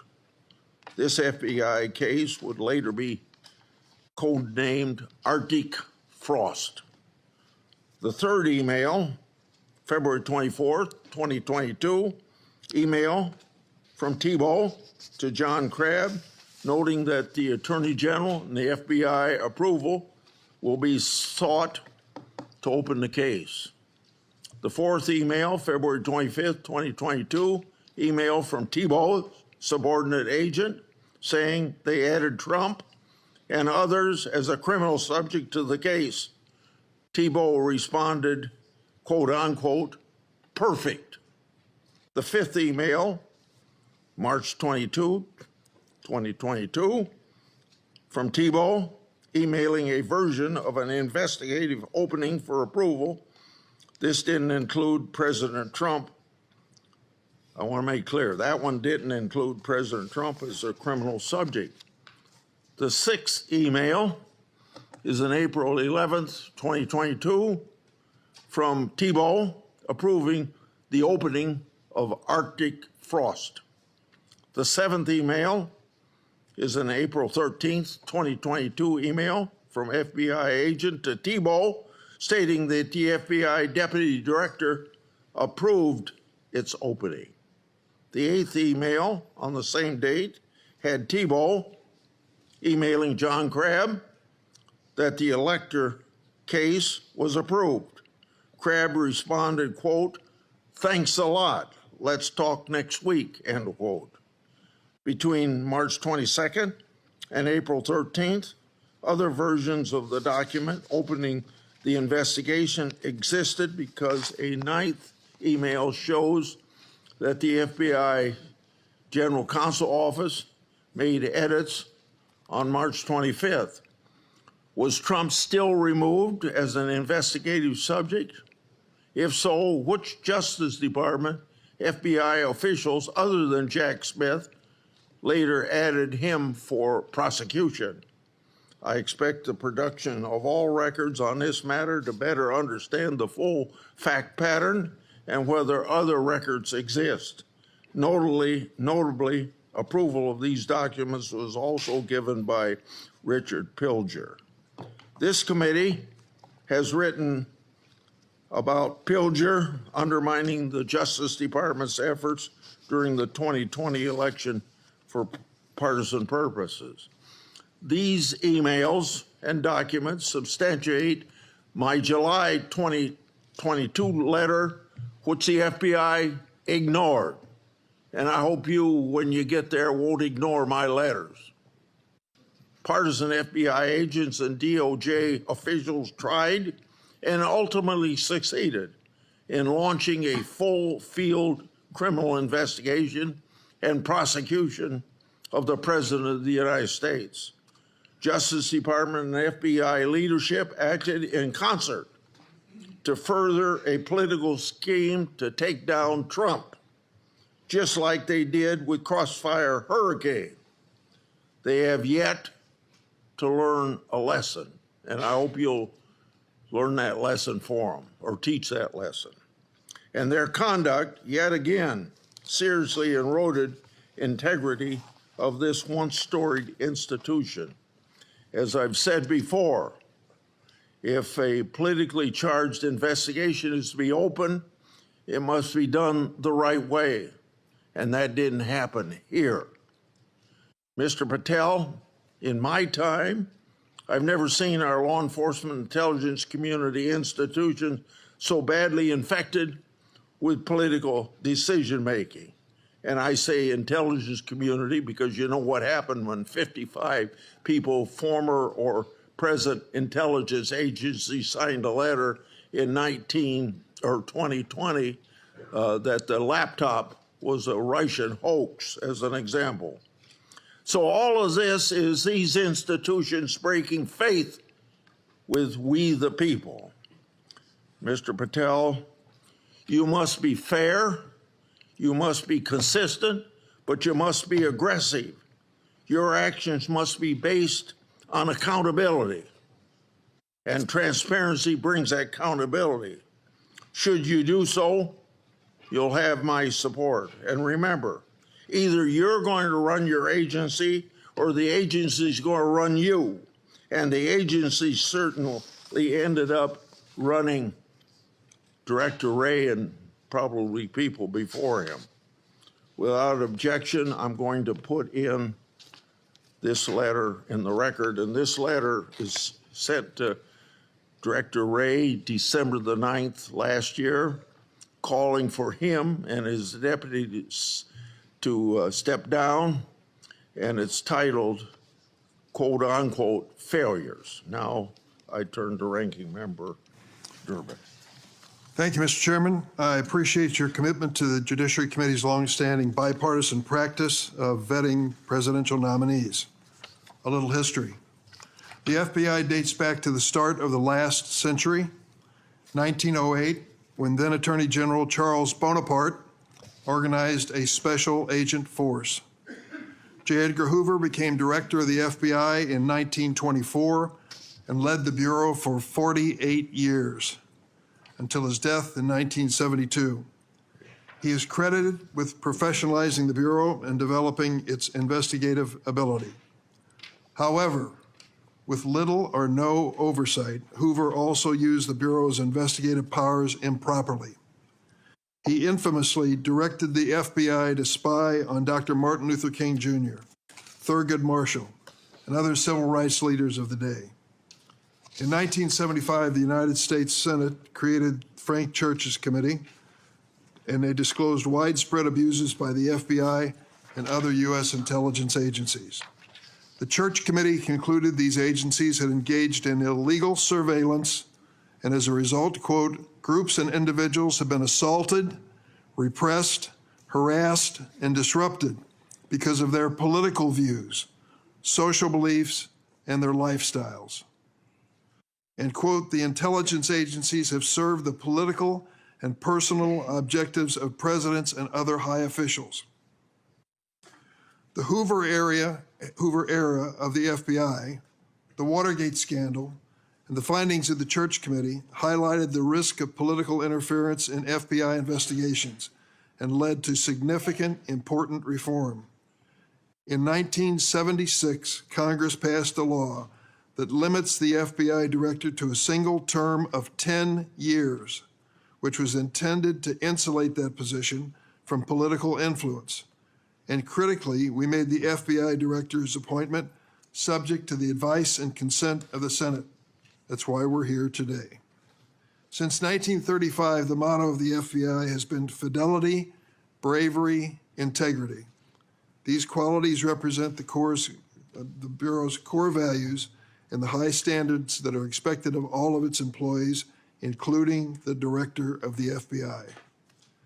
After meeting with Mr. Patel and reviewing his record, I do not believe you meet this standard. Mr. Patel has neither the experience, the temperament, nor the judgment to lead an agency of 38,000 agencies and 400 field offices around the globe. During the time I've served on this committee, I've had the opportunity to consider 4 FBI director nominations. Each one was a Republican, and I voted for all of them. My concerns about the director of the FBI are not partisan. As much as Republicans claim that President Biden and former Attorney General Garland weaponized the FBI, let's look at the record. President Biden kept the FBI director, a lifelong Republican who'd been appointed by President Trump. Contrast that with President Trump. Fired his first FBI director, James Comey, forced out his second FBI director, Chris Wray, for being insufficiently loyal. With Mr. Patel, however, obviously the president has found a loyalist. Mr. Patel's loyalty includes touting conspiracy theories that threatened efforts at President Trump's enemies. How do we know Mr. Patel's theories, his beliefs, what motivates him, what he really believes? He wrote it in a book. This book, Government Gangsters, I urge all of you to read before you cast a vote for this gentleman. Mr. Patel has published at the back of this book a list of 60 people whom he calls, quote, members of the deep state, 60. This list includes many distinguished public servants who've dedicated their lives to our nation. Among them are Democrats and Republicans, including former Trump administration officials like the former Secretary of Defense Esper.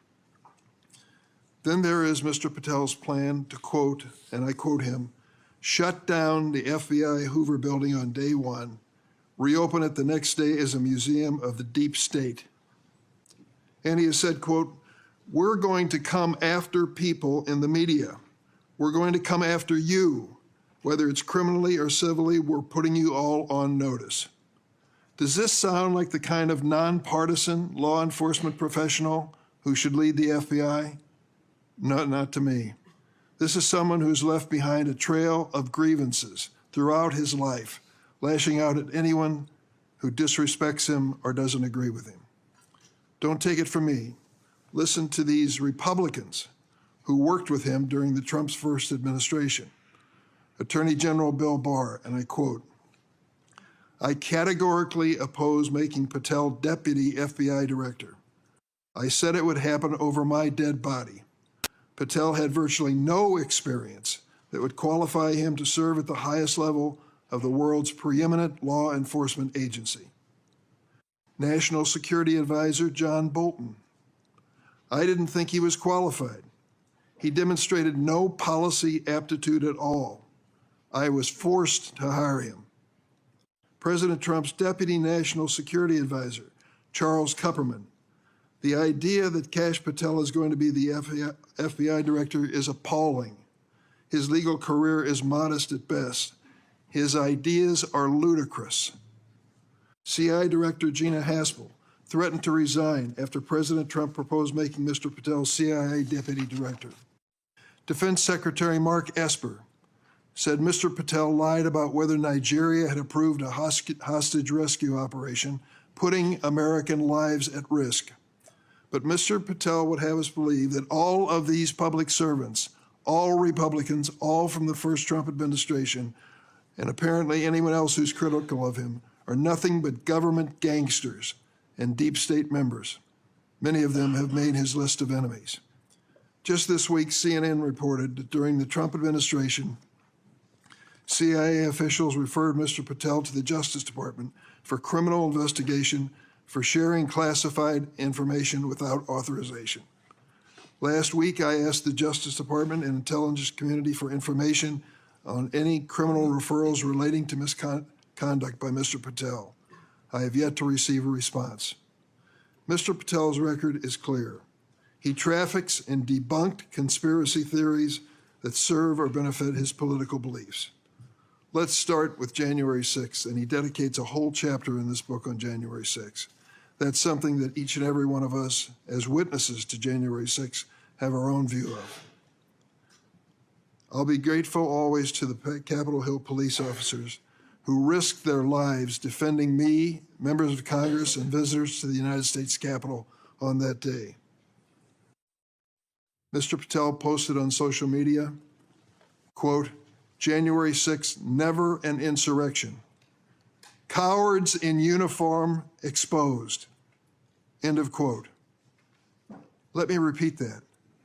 Cowards in uniform exposed. Who was in the Capitol building on January 6th in a uniform? The Capitol Police were. Do you think they were cowards? Many of them risked their lives and some gave their lives in defense of this building. How about the DC police who were here as well? They were in uniform. Cowards risking their lives as well, some of them being battered and beaten by these mobsters that came into the Capitol. And Mr. Patel claims that the FBI agency aspires to lead. Get this now. Was planning January 6th for a year. He says the FBI was planning January 6th for a year. That's a quote. Mr. Patel has gone so far as to co-produce and sell musical recordings of a song performed by January 6 rioters in jail, rioters who violently assaulted police officers. He has described this January 6 choir as, quote, political prisoners. Political prisoners. But at least 6 members pleaded guilty to assaulting law enforcement officers on January 6.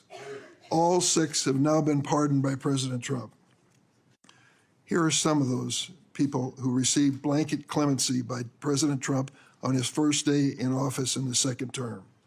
Julian Cater assaulted Capitol police officers with pepper spray, incapacitating 3 officers. Ryan Nichols sprayed pepper spray on multiple police officers. After the attack, Nichols posted on Facebook, and I quote, "So yes, I'm calling for violence and I will be violent." Jordan Mink struck officers, quote, aggressively with a long pole. He spat at officers and threw large items at them. Armed with a knife, Ronald Sandlin shouted at officers, quote, "You're going to die, get out of the way." Sandlin shoved officers when they tried to lock the doors to the Senate gallery. After breaching the Capitol, James McGrew struck an officer and lunged for his baton. McGrew also threw a wooden handrail with metal brackets at officers. I want to read a sentence from this book on the January 6th experience, just to give you an idea of Mr. Patel's take on what he calls a haphazard riot.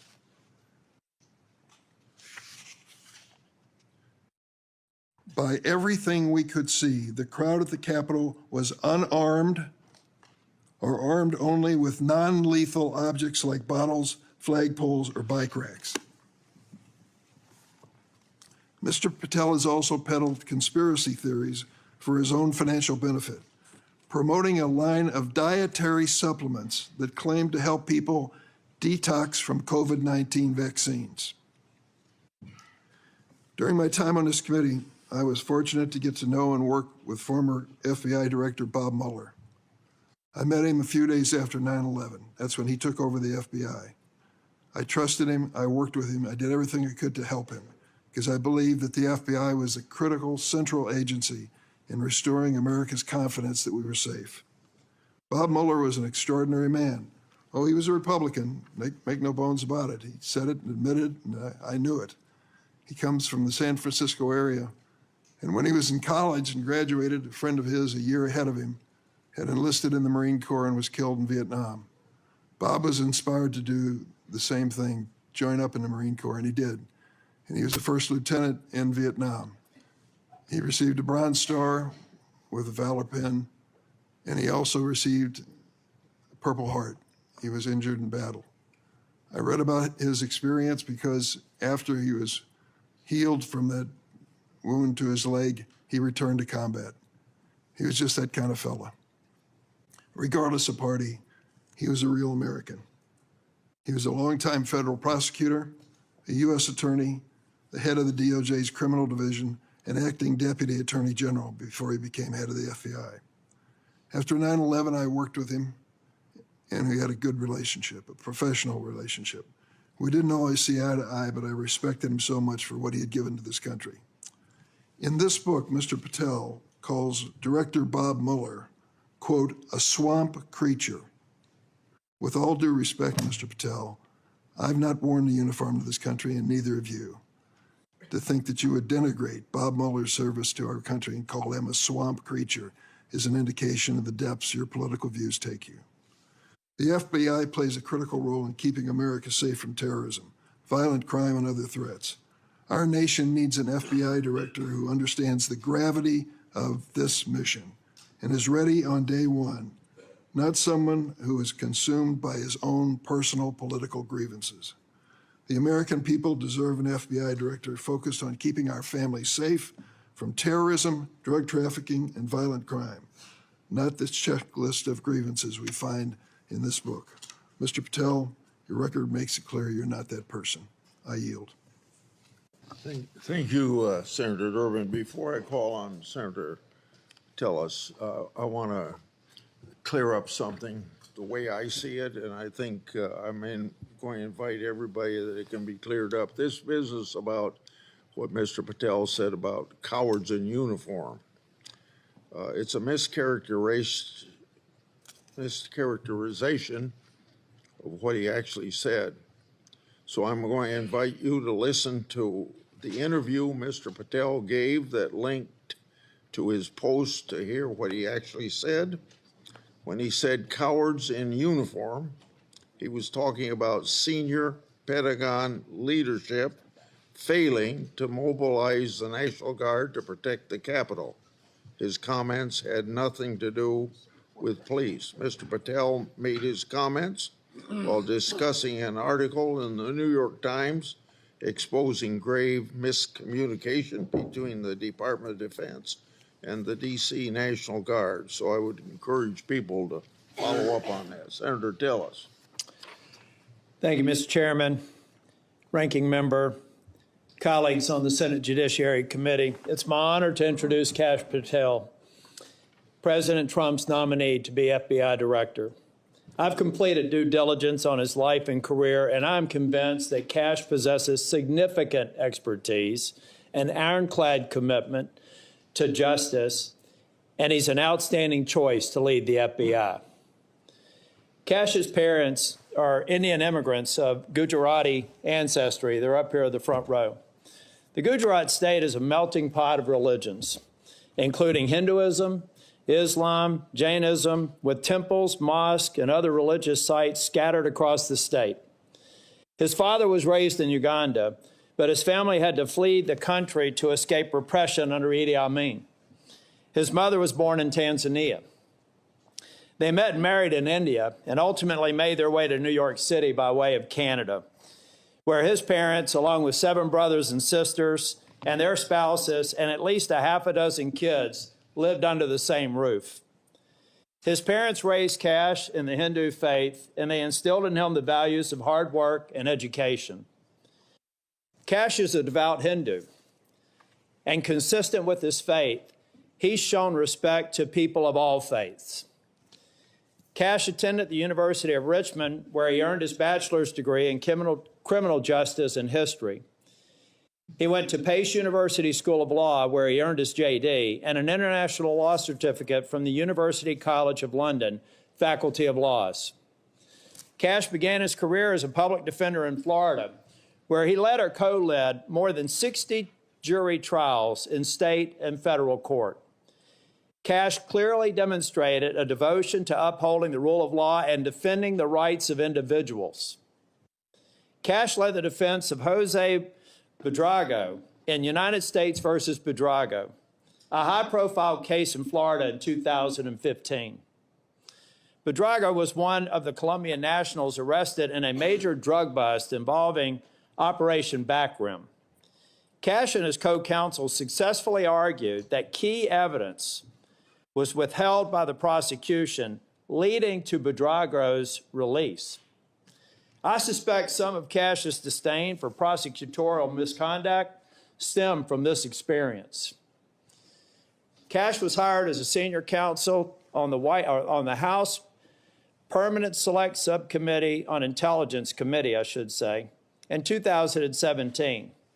He told me he distinctly remembers my friend Trey Gowdy comment shortly after they were introduced. He said in Trey's dialect, "Kash, Congress is where righteous investigations go to die. I hope you're ready." I think Kash was ready, and he went on to establish a solid reputation for pursuing the facts, and from there, he held senior posts at the NSC, the Department of Defense, and the DNI. Since leaving the administration in 2020, Kash has written articles and books on national security, law, and governance. Through his work as an author, Kash continues to advocate for justice and transparency, and to be ever vigilant in defending our great democracy and the rule of law.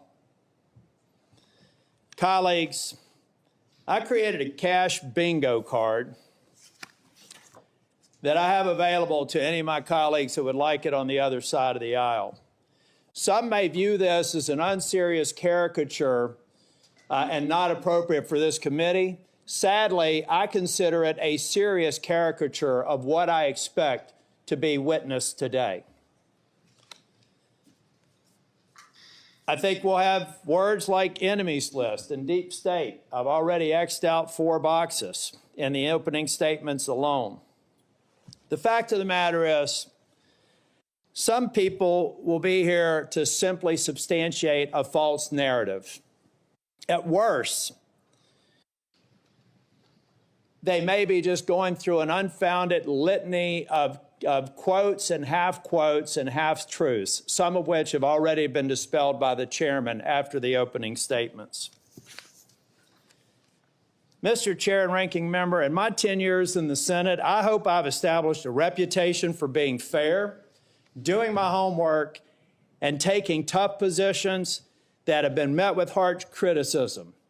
Heck, I've even been censured by my entire state and 30 counties for taking tough positions. and I stand by those decisions today and my decision to support Kash Patel.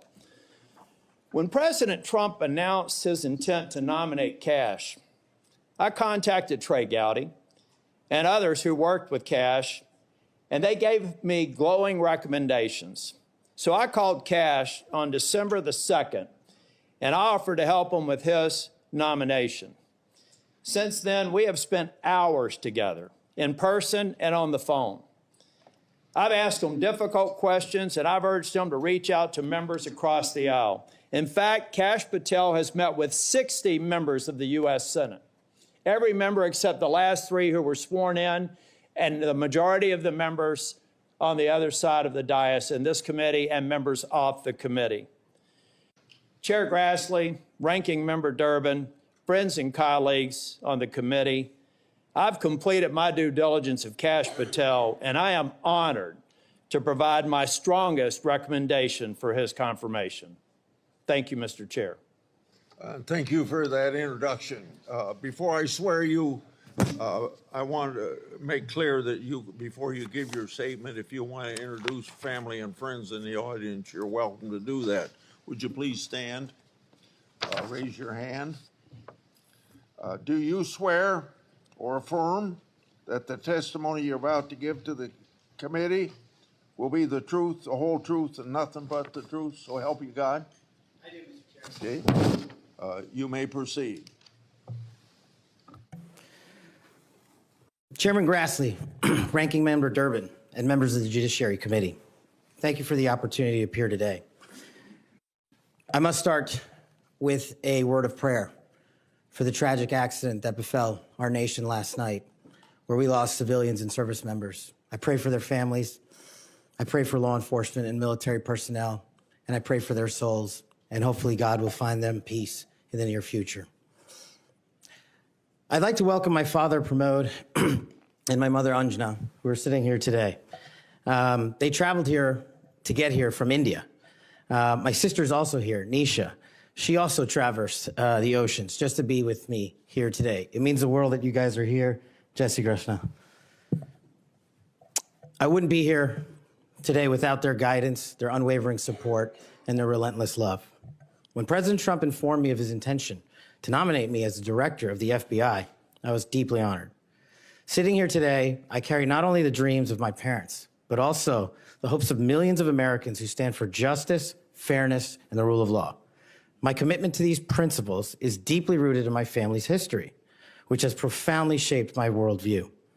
My father fled Idi Amin's genocidal dictatorship in Uganda, where 300,000 men, women, and children were killed based on their ethnicity, just because they happen to look like me. My mother is originally from Tanzania. She studied in India, as did my dad, and they were married there. They would later emigrate to New York, as the senator pointed out, where I was born, and we were raised in a household of my father's 7 siblings, their spouses, and at least half a dozen children. That's the only way we knew how to do things at the time, in the 70s and 80s, the Indian way. But we would soon learn the American way. These values have shaped and been the driving force of my career in 16 years of government service. Protecting the rights of the Constitution is of the utmost importance to me and has been every single time I've taken that oath of office. The recent terrorist attacks in New Orleans tragically claimed the lives of 14 innocent Americans and serve as a stark reminder that our national security is at threat, both internally and externally. The FBI, the Federal Bureau of Investigation, and the Department of Justice, where I served, play a pivotal role in securing our freedoms and our safeties for American citizens. If confirmed as the next FBI director, I will remain focused on the FBI's core mission. That is to investigate fully wherever there is a constitutional factual basis to do so, and to never make a prosecutorial decision that is solely the providence of the Department of Justice and the Attorney General. For the first 8 years after law school, I served as a public defender, first for Miami-Dade County and later for the Southern District of Florida. During that time, I represented some pretty awful human beings, charged with some pretty heinous crimes. But what I learned there was the core value that has been enshrined in me since, that due process must be provided without bias to all Americans. And if we cannot provide due process to the worst, then there can be no due process for anyone. And our constitutional republic fails. But I battled on that hill for that due process. I would later serve in the Obama Justice Department as a terrorism prosecutor in the National Security Division, where we successfully contributed to the prosecutions of terrorist organizations like Al-Qaeda, Al-Shabaab, and others. I was honored to receive the 2017 Assistant Attorney General's Award from Loretta Lynch for my work in helping the Ugandans bring members of Al-Shabaab to justice for murdering 74 innocent people, including an American. I would also receive the Human Intelligence Award from the intelligence community for related work on that mission. My experiences at the National Security Division and would later be followed by my experiences on the National Security Council as Senior Director for Counterterrorism, and later as the Deputy Director of National Intelligence, responsible for the production, creation, and promulgation of the Presidential Daily Briefing, our nation's most sensitive classified information and secrets to protect our country. My time in the White House was preceded by my time right here in Congress as a staffer on the House Intelligence Committee, where I spearheaded the investigation that exposed serious FISA, Foreign Intelligence Surveillance Act abuses by members of the Department of Justice and the Federal Bureau of Investigation. That misconduct eroded the public trust in our FBI. The erosion of trust, as Chairman Grassley pointed out, is all too low today. 40% of Americans have trust in the FBI. In order to get it back, there's a twofold track, Senator.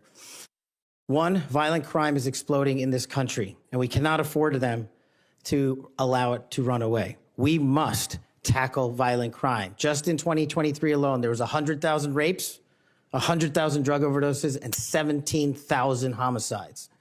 The priority of the FBI, if I'm confirmed, will be to ensure that our communities are protected and safeguarded and our children have parks to play in and not needles to walk over. The way we do this, we let good cops be cops.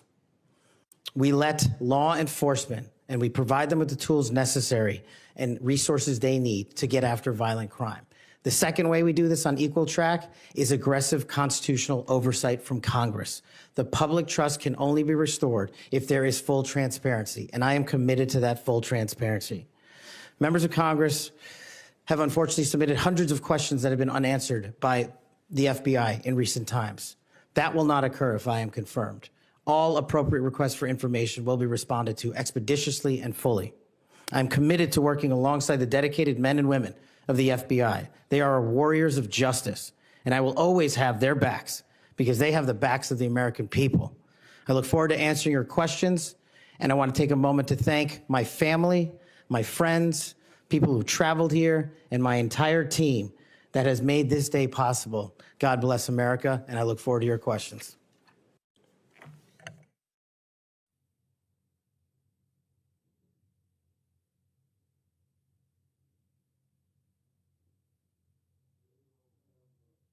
Seven minutes first round, is that right? 7 minutes for 3 minutes the second round. Mr. Patel, I'm not going to go through all the things that you've done through your career because I said those in my opening statements, but Democrats on the committee say you don't have experience. What are you most proud of from your career in public service? Mr. Chairman, I appreciate the question. It's really humbling to be afforded the opportunity to have served this country for 16 years. But I think what I'm most proud of is my work in national security, protecting the no-fail mission, returning American hostages, killing high-value terrorists that brought hate and destruction to our shores. I've served that mission in Democratic and Republican administrations, and it is the one mission that we cannot fail, and it is the one mission where the FBI must play a critical role. Okay. As you well know, and you and I discussed this in my office, whistleblowers are critical to rooting out waste, fraud, and abuse. Their courage to come forward and make legally protected disclosures about government wrongdoing benefits the country. I think they're politically, they are good American citizens, just want the government to do what it's supposed to do. I think they're treated by bureaucracies, not just in the FBI, but throughout the bureaucracy, like skunks at a picnic. Will you protect whistleblowers from retaliation, unlike former Director Wray, and promote a culture at the FBI that values whistleblowers' important contributions? Absolutely, Mr. Chairman. I share in your beliefs about the importance of whistleblowers.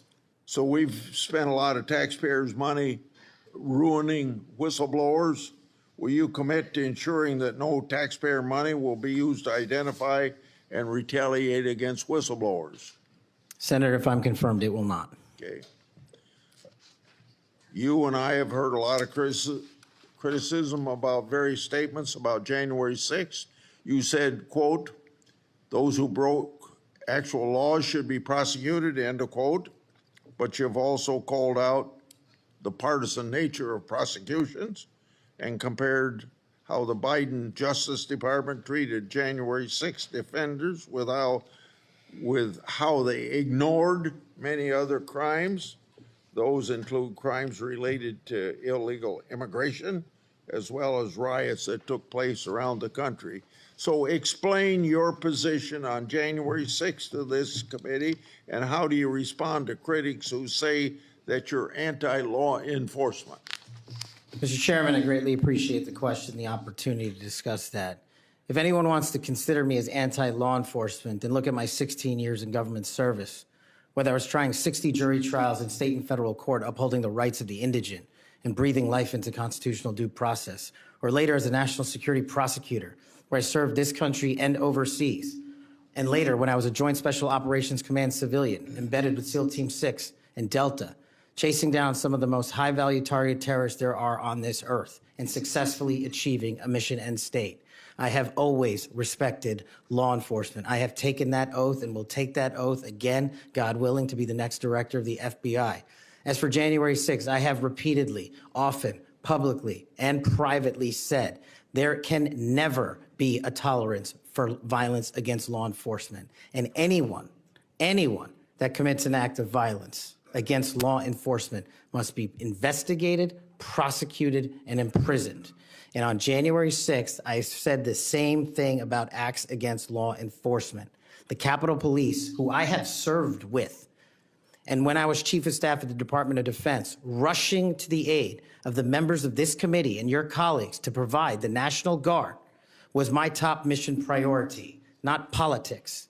And that is my love of this country, to protect our laws and our way of life. And it was no different. If there's any ever corruption, I have been the first to call it out. And I will continue to call out corruption in government service, because it is a privilege to serve this nation.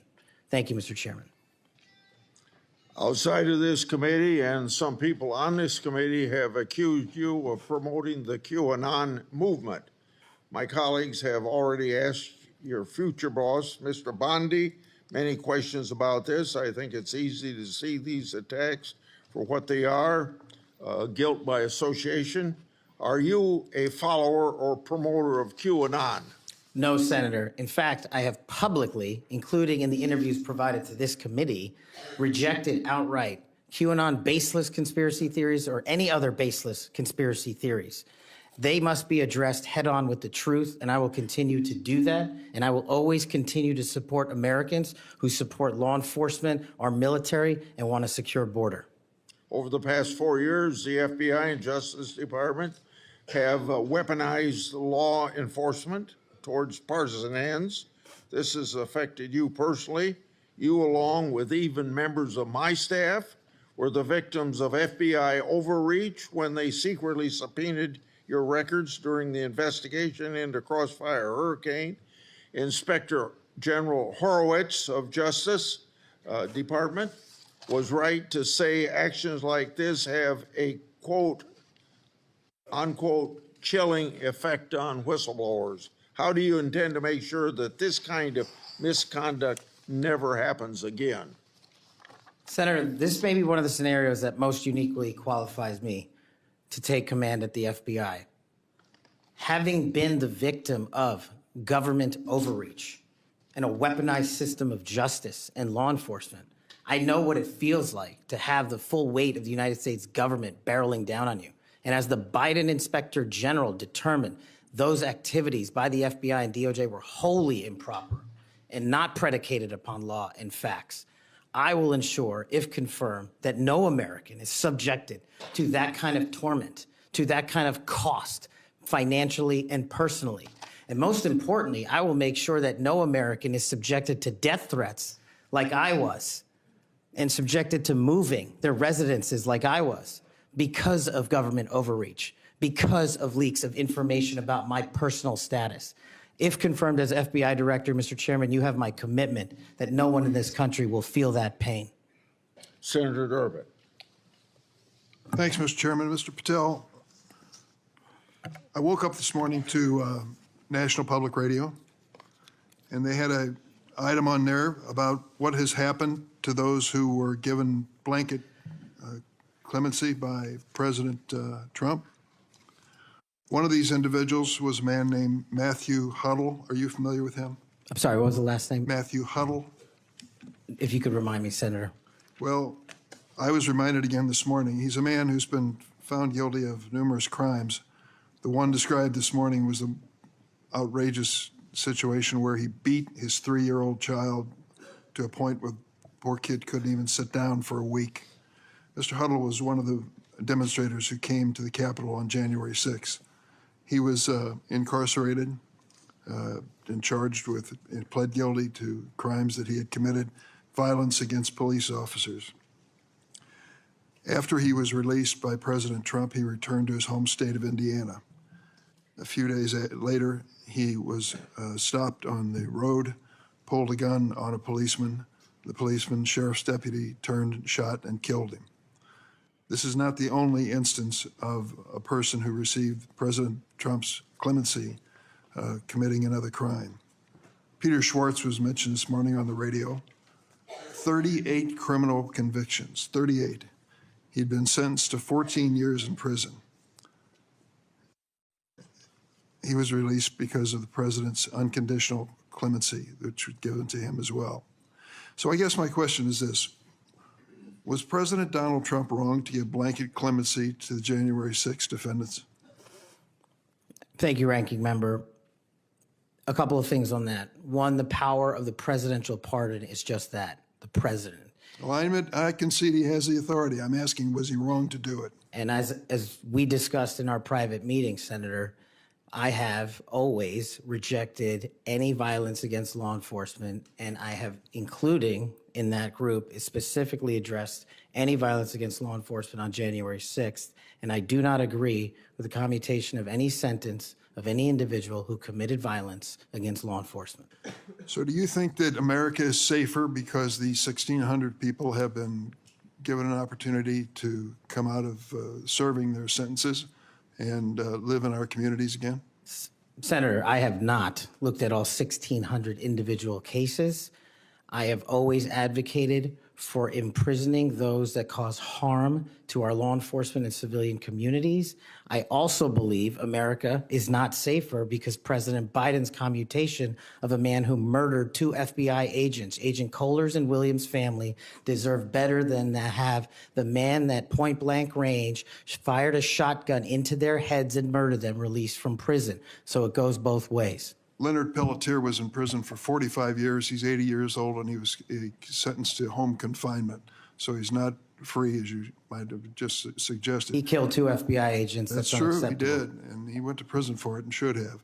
My question to you, though, is do you think America is safer because President Trump issued these pardons to 1,600 of these criminal defendants, many of whom violently assaulted our police in the Capitol? Senator, America will be safe when we don't have 200,000 drug overdoses in 2 years. America will be safe when we don't have 50 homicides in a day. So you just won't answer the question. I'm going to say, I don't think we're safer that Matthew Huddle was sent back to Indiana. I don't think we're safer with Peter Schwartz. I could go through a long list of individuals, some of whom were wanted in states, members of this committee. Let me move to another topic if I can. Tell me about your J6 choir. What is that? Well, it's not my choir. It's simply a recording that was utilized to raise funds for families in need of nonviolent offenders. Who sings on this recording? I don't know, Senator. What did you have to do with it? Simply to raise funds to assist families of nonviolent offenders whose kids needed college education payments and whose rent needed being paid. My understanding is that the performers on this J6 choir were the rioters who are in prison. I'm not aware of that, sir. I didn't have anything to do with the recording. You weren't aware of who made the recording? No, Senator. That's interesting. Did you receive any money for selling copies of that music or that recording? Absolutely not. Okay. You do have a foundation, though, do you not? I'm very proud of the Kash Foundation and the $1.3 million we've given to families in need across this country, including active duty service members, police officers, putting kids in college, and helping people in disaster relief areas rebuild their homes and their communities.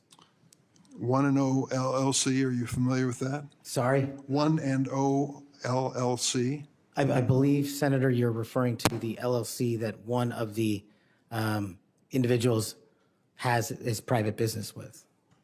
Is it part of the Kash Foundation in any way? Only in that one of the members of the board has that LLC for his outside business. Andrew Allis? I believe that's his name, yes. Yes. Do you know how much was paid to him from your charitable work? Yes, like any other charity, we had to go out and fundraise, something I'm sure every member of this committee is familiar with. And we used digital marketing campaigns, and I believe we paid a digital marketing company through 1&0 $250,000 to raise $500,000, which we gave away to families in need, like when hurricanes struck Florida, Texas, and North Carolina. We will be going through the details of your foundation and the expenditures with the questions for record that the chairman has mentioned. I look forward to a chance to answer those under oath. Mr. Patel, you frequently associated with and sometimes praised extremist figures with well-documented histories of racism, anti-Semitism, conspiracies, and the like. In September of 2023, you appeared with Laura Loomer at an event promoting your book, this one here. You shared a photo of yourself and Loomer in which you held her book and she held yours. Just a few months before this event, Ms. Loomer posted on X that the September 11 terrorist attacks were, quote, an inside job. Around that time, she accused Florida's First Lady, Casey DeSantis, of exaggerating her cancer diagnosis to gain voter sympathy. A number of my Republican colleagues on this committee have criticized Ms. Loomer's extremism. One of my colleagues described her as a, quote, crazy conspiracy theorist who regularly utters disgusting garbage. Another called her really toxic. Given all of this, why did you associate with Ms. Loomer? Senator, as you can see, I took a photograph with an individual who showed up at a book event. I don't believe I'm guilty by association, and I certainly don't believe that an individual who was the first minority to serve as the Deputy Director of National Intelligence for this country is a racist in any way, and I detest any conjecture to the contrary. You familiar with a Stu Peters? Does that name ring a bell? I'm sorry, what? Are you familiar with Mr. Stu Peters? Not off the top of my head. He made 8 separate appearances on his podcast. He promoted outrageous conspiracy theories and worked with a prominent neo-Nazi. There are more, Ted Nugent, it goes on, list goes on. I'm just asking, when it comes to your association with individuals, why are so many of them in this category? My association, as you loosely define it, is by appearing in media over 1,000 times to take on people who are putting on conspiratorial theories and to devour them of their false impressions and to talk to them about the truth. That is something that I will always continue to fight for, Senator. Senator Graham. Thank you. We'll eventually talk about the FBI. That's the job you're up here for, right? Have you ever been subject to racism as an individual? Unfortunately, Senator, yes. I don't want to get into those details with my family here. Oh, let's get into a few of them. Tell me about it. Well, if you look at the record from January 6th, where I testified before that committee, because of my personal information being released by Congress, I was subjected to a direct and significant threat on my life. And I put that information in the record. I had to move. In that threat, I was called a detestable, and I'll apologize if I don't get it all right, but it's in the record, a detestable sand nigger who had no right being in this country. You should go back to where you came from. You belong with your terrorist home friends. That's what was sent to me. That's just a piece of it. But that's nothing compared to what the men and women in law enforcement face every day. And that's why they have my support. Okay. Growing up, were you subject to racism? Yes, sir. Okay. Now, I think the reason you're here has a lot to do with your work on Crossfire Hurricane. Are you familiar with that FBI operation? I am, Senator. So Senator Durbin mentioned the church report and the history of abuse, but he failed to mention Crossfire Hurricane. He failed to mention the Horowitz report. Wonder why? If you're waiting for these guys over here to figure that out, you're going to die waiting. So this is the Nunes memo. You work for Mr. Nunes over on the House side?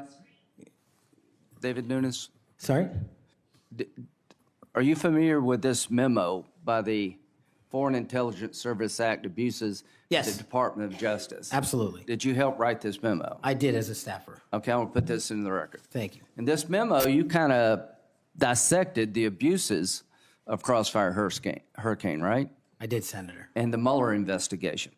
So the Crossfire Hurricane investigators, two of them were Strzok and Page. Are you familiar with them? I am, Senator. Okay. It was opened up on July the 31st, 2016. And here's what Strzok said. And damn, this feels momentous because this matters. The other one did too, but that was to ensure we didn't F something up. This matters because this matters. So super glad to be on this voyage with you. That's to Page. And Page responds a couple of months later, he's not ever going to be President right, talking about Trump. Strzok, no, he won't. We'll stop it. Is it fair to say that the people in charge of investigating Crossfire Hurricane hated Trump's guts? Well, you don't have to take my word for it. That statement, along with the statements from the sources. Are during the those days operations- over in the FBI, you hope? Well, if they're not, they will be. Okay, good. You know who Carter Page was? I do, Senator. Do you know that the FBI secured warrants against him on 4 different occasions? Yes, Senator. Do you know that the information that they relied upon came from the Steele dossier? I do. Was it you that were able to find out that the Steele dossier was a bunch of crap? Yes, Senator. We followed the money and we exposed the fraud that was the Steele dossier.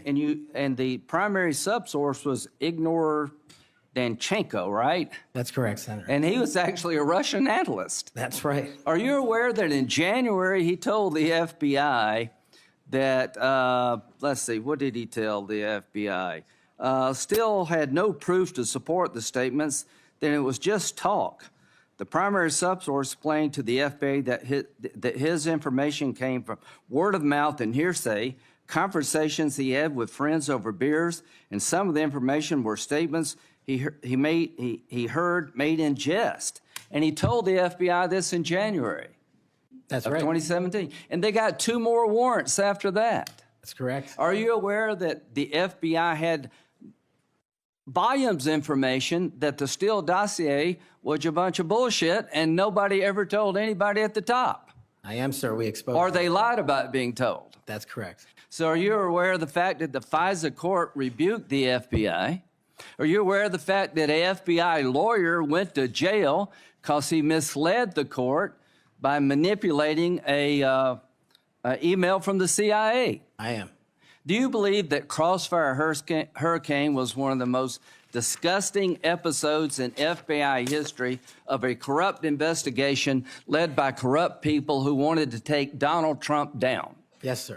You think that's why you're in this chair today, to fix that? I think that's a big part of the Without reason. Crossfire Hurricane, this guy wouldn't be here. And my friends on the other side, like pulling teeth, the Horowitz investigation, the Inspector General labeled this fraudulent at its core, mismanaged at its core, running stop signs. At every turn, they went forward when they should have stopped. The Durham report said it was obviously politically motivated. FBI agents were telling anybody and everybody that would listen, this is not reliable, this is not trustworthy, but they plowed on. And because of you and Trey Gowdy and others, we now know about this. Everybody who signed the warrant under questioning by me said if they knew then what they know now, they wouldn't have signed the warrant. Comey said that. Yates said that. Rosenstein said that. The reason you're here is because most of the public, almost every Republican believes that the FBI has been used continuously in a political fashion, ignoring evidence, making up evidence, lying to get Donald Trump. And when it came to the Hunter Biden laptop, they told every social media outlet in October 2020, oh, that's Russian disinformation. That was BS too. Right before the election, the FBI intervened to shut reporting on the Hunter laptop down as being Russian misinformation, according to Zuckerberg. Do you promise all of us those days are over at the FBI? Yes, Senator, they are. Are you proud of what you did to find all that? Absolutely. You think that's why you're here today, is to make sure that never happens again? The American people deserve just that. Thank you. Senator Whitehouse. Thanks, Chairman. Welcome, Mr. Patel. I remember January 6th.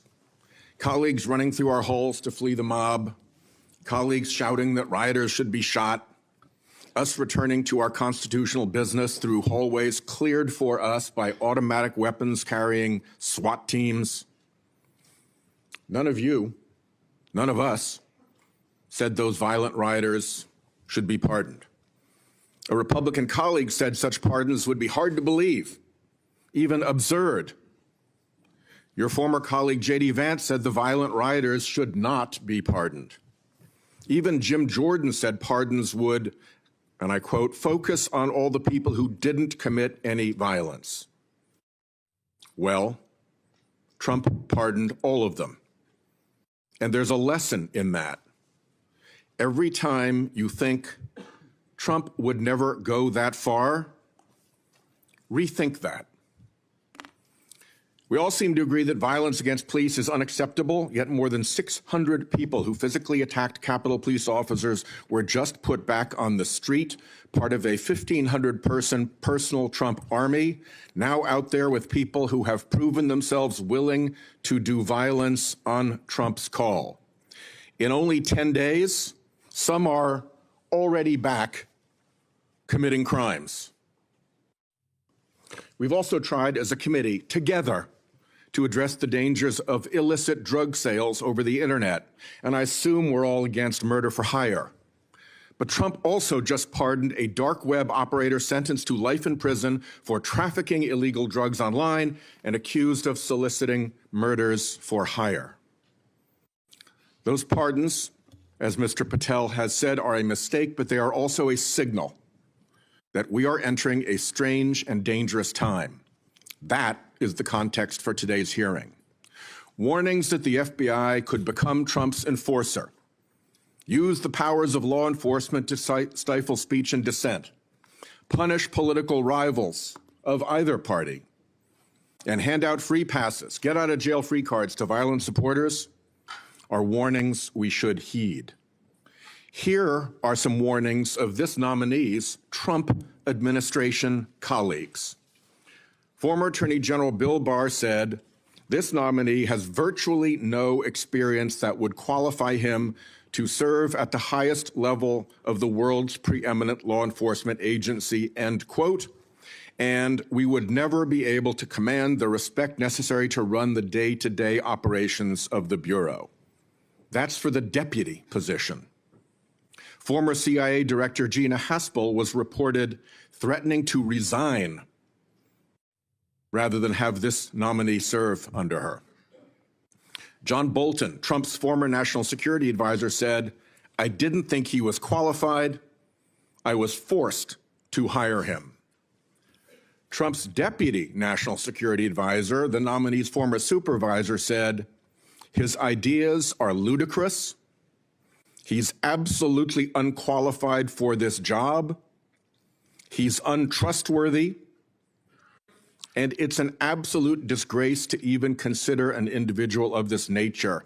That's from Republican appointees who worked with him. And here's what this nominee himself has said about using his office to prosecute journalists. "We will go out and find the conspirators, not just in government, but in the media. We're gonna come after you, whether it's criminally or civilly." Is that a correct quotation, Mr. Patel? Senator, that's a partial quotation. But it's correct. In part.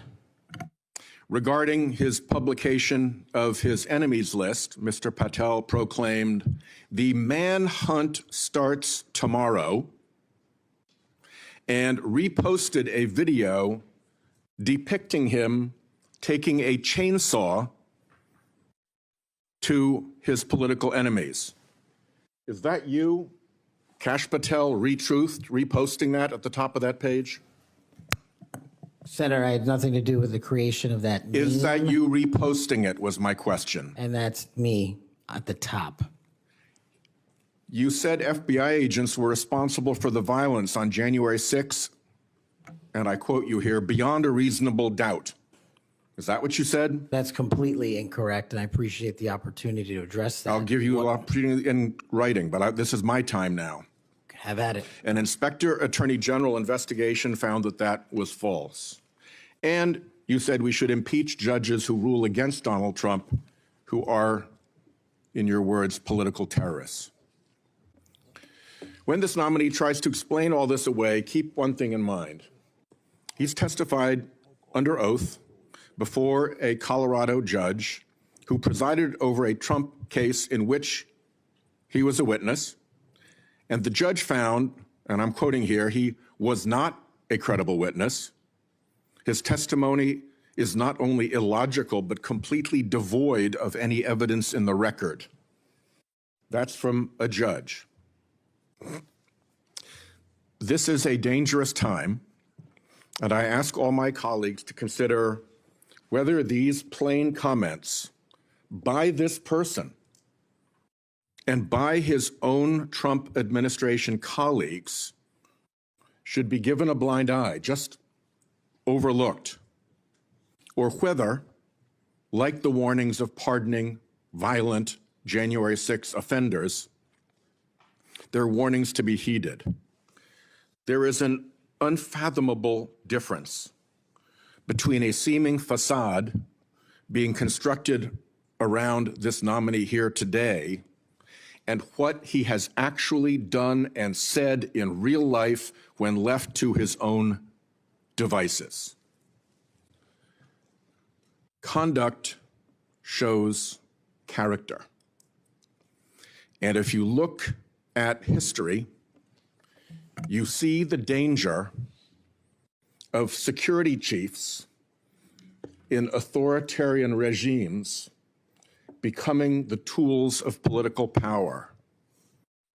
The characteristics that they often show are that they are vengeful, that they are grandiose, that they are intemperate, that they are partisan and blindly loyal, and that they are servile and won't say no. I'm afraid that the history of this nominee's conduct raises those warnings. And I yield my 1 second back. Before Senator Cornyn, you said you'd like to explain something. I forget the point he made. You can do that now if you want to. Simply this, Senator. In the collective, all of those statements are taken out of grotesque context. And anyone that thinks my 16 years of service isn't exemplary on how I would proceed if confirmed as FBI is intentionally putting false information into the public ether and creating more public discourse. The only thing that will matter if I'm confirmed as a director of the FBI is a de-weaponized, depoliticized system of law enforcement completely devoted to rigorous obedience of the Constitution and a singular standard of justice. Before I call on Senator Cornyn, I'd like to say that we've heard about the January 6th pardons. I think it's important that we remind people at the same time of some pardons by the previous administration. Thomas Sanders, a kidnapper who murdered a 12-year-old girl named Lexus and her mother, Swellen Roberts. Adrian Peeler, a Connecticut drug kingpin who was convicted in the death of an 8-year-old boy and his mother.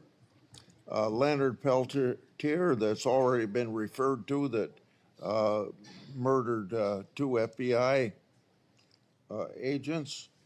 And even Director Wray, at that time, former Director Wray, said that that shouldn't have happened. And Judge Michael Conahan, who took kickbacks for wrongly sending juveniles for profit detention centers, and Alex Saab, who laundered illicit proceeds for narcotics terrorists, Nicholas Madero, and was a key connection between Venezuela and Iran, and 5 family members of his own family. President Biden did that.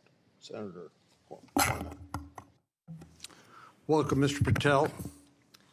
Do you believe America is an exceptional nation? It's the greatest nation. Your family went through a lot to get here. They sure did. And your life story is, I think, a great example of people pursuing the American dream. Do you believe a large part of what makes America an exceptional nation is the rule of law? It is one of the fundamental precepts that determines that. And why is that? Because without a singular application of a rule of law, we go back to the Uganda that my father fled in Idi Amin. I believe that the 2 most important institutions in America to preserve and protect and enforce the rule of law are the FBI and the Department of Justice. And the sort of politicalization that Senator Graham and others have already talked about during the Crossfire Hurricane investigation or project of James Comey at the FBI, and the abuse of intelligence tools like Title I of Section 702 are a betrayal of American values and adherence to the rule of law. And I think your biggest task is going to be, along with Pam Bondi at the Office of the Attorney General, is to restore the rule of law to the Department of Justice and the FBI. Are you willing to do that? Absolutely, Senator. Without regard to partisan affiliation or politics? Absolutely.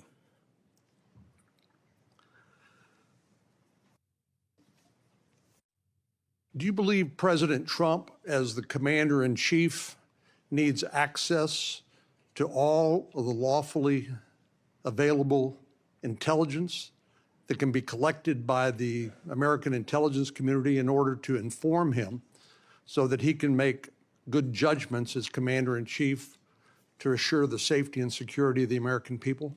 Having been responsible for the collection and predication and promulgation of that intelligence, I firmly believe he and every president must have it. And so you would not support any impractical or perhaps immaterial or unworkable ways to inhibit the flow of that information to President Trump? No, I would not. So let me just ask you, you and I have talked about this a number of times, and this has come up before in a number of different contexts. But as I've always said, I think Section 702 of the Foreign Intelligence Surveillance Act is the most important law that most Americans have never heard of. Yeah. But when I was questioning my fellow Texan, John Ratcliffe, who now has been confirmed as the director of the CIA, about this, we talked about some of the reforms that have been made to Section 702 over the years. This has been an ongoing conversation here in Congress. People like my colleague here, Senator Lee, and others have proposed reforms, which I think have gone a long way to help protect the privacy rights of American citizens. But let me just point out some of the improvements that have been made over the years. This is not the same 702 that was in effect during President Trump's first terms. These are a number of things that we did together on a bipartisan basis to make sure that the balance between the national security interests of the American people and the privacy and constitutional rights of American citizens were protected. Do you agree with that? Yes, Senator, I do. And I think Senator Tillis, with his typical outstanding graphics, has a wonderful handout which lays all of that out. But one of the things that's come up, and we've discussed this, is the idea that in order to query lawfully collected intelligence under Section 702, that somehow if a U.S. person's name is involved, that a warrant would be required. Now, you're a lawyer who's represented defendants as a public defender. You understand that what probable cause is required, what sort of evidence is required to be produced to a judge in order to get a warrant. Do you believe a warrant requirement is a practical and workable or even a necessary element of 702? If I may just give some context on that, Senator. Having a background not only utilizing FISA and 702 as a national security prosecutor, but as a civilian at JSOC and later as an intelligence official and the Deputy Director of National Intelligence, 702 collection formulates over 45% of the presidential daily briefing that you referred to earlier. I actually have heard it's as high as 60%, but anyway, it's a lot. It's a lot. And the issue for me is not with FISA and 702. The issue has been those that have been in government service and abused it in the past. And so we must work with Congress to provide the protections necessary for American citizens. Dealing with these matters, including hostage rescue operations in real time, which we use FISA collection to find and save American hostages, having a warrant requirement to go through that information in real time is just not comportive with the requirement to protect American citizenry. I'm all open to working with Congress on finding a better way forward, but right now, these improvements that you've made go a long way. Well, and Director Ratcliffe said that he did not believe that, given the context of 702 collection, whether a foreign target communicates with a U.S. person, that there'd be sufficient evidence to go to the Foreign Intelligence Surveillance Court or any other court to demonstrate probable cause. Do you agree with that? Yeah, just in real time, Senator, excuse me, it's almost impossible to make that function and serve the national no-fail mission. I think you hit the nail on the head when you point out the lack of trust. Any of these tools can be abused by people who are willing to break the law or abuse these tools or violate the public trust. Director Ratcliffe again used, I thought, a helpful analogy. I'll see if you agree with it. He said the knives in your kitchen have a very useful and beneficial purpose, but they too can be misused do you agree with that? Absolutely, Senator. And similarly, do you agree that tools like Section 702 of the Foreign Intelligence Surveillance Act can be used appropriately to protect national security, but they can also be abused by people who are willing to cross a line they should not cross? They're both true, and that's why we need to work together to make sure Americans have trust again in these surveillance measures that we utilize to protect our country. Thank you. Senator Klobuchar. Thank you very much, Mr. Chairman. Mr. Patel, I think you know that I have great respect for the men and women of the FBI, their mission, fidelity, bravery, integrity. I believe they deserve a director who respects our work and sacrifices, and they deserve a director who's focused on their mission. This is not about bingo cards or games. This is not about revenge.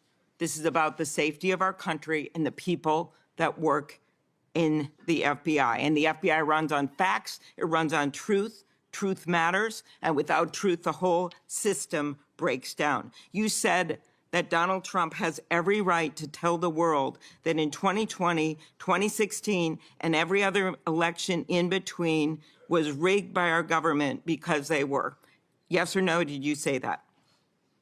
I don't have that statement in front of me. But Okay, that was from August 27th, 2023 Thrive Time show. I'll put it on the record. These claims made in that statement were rejected by courts, including by Republican judges. Is that correct?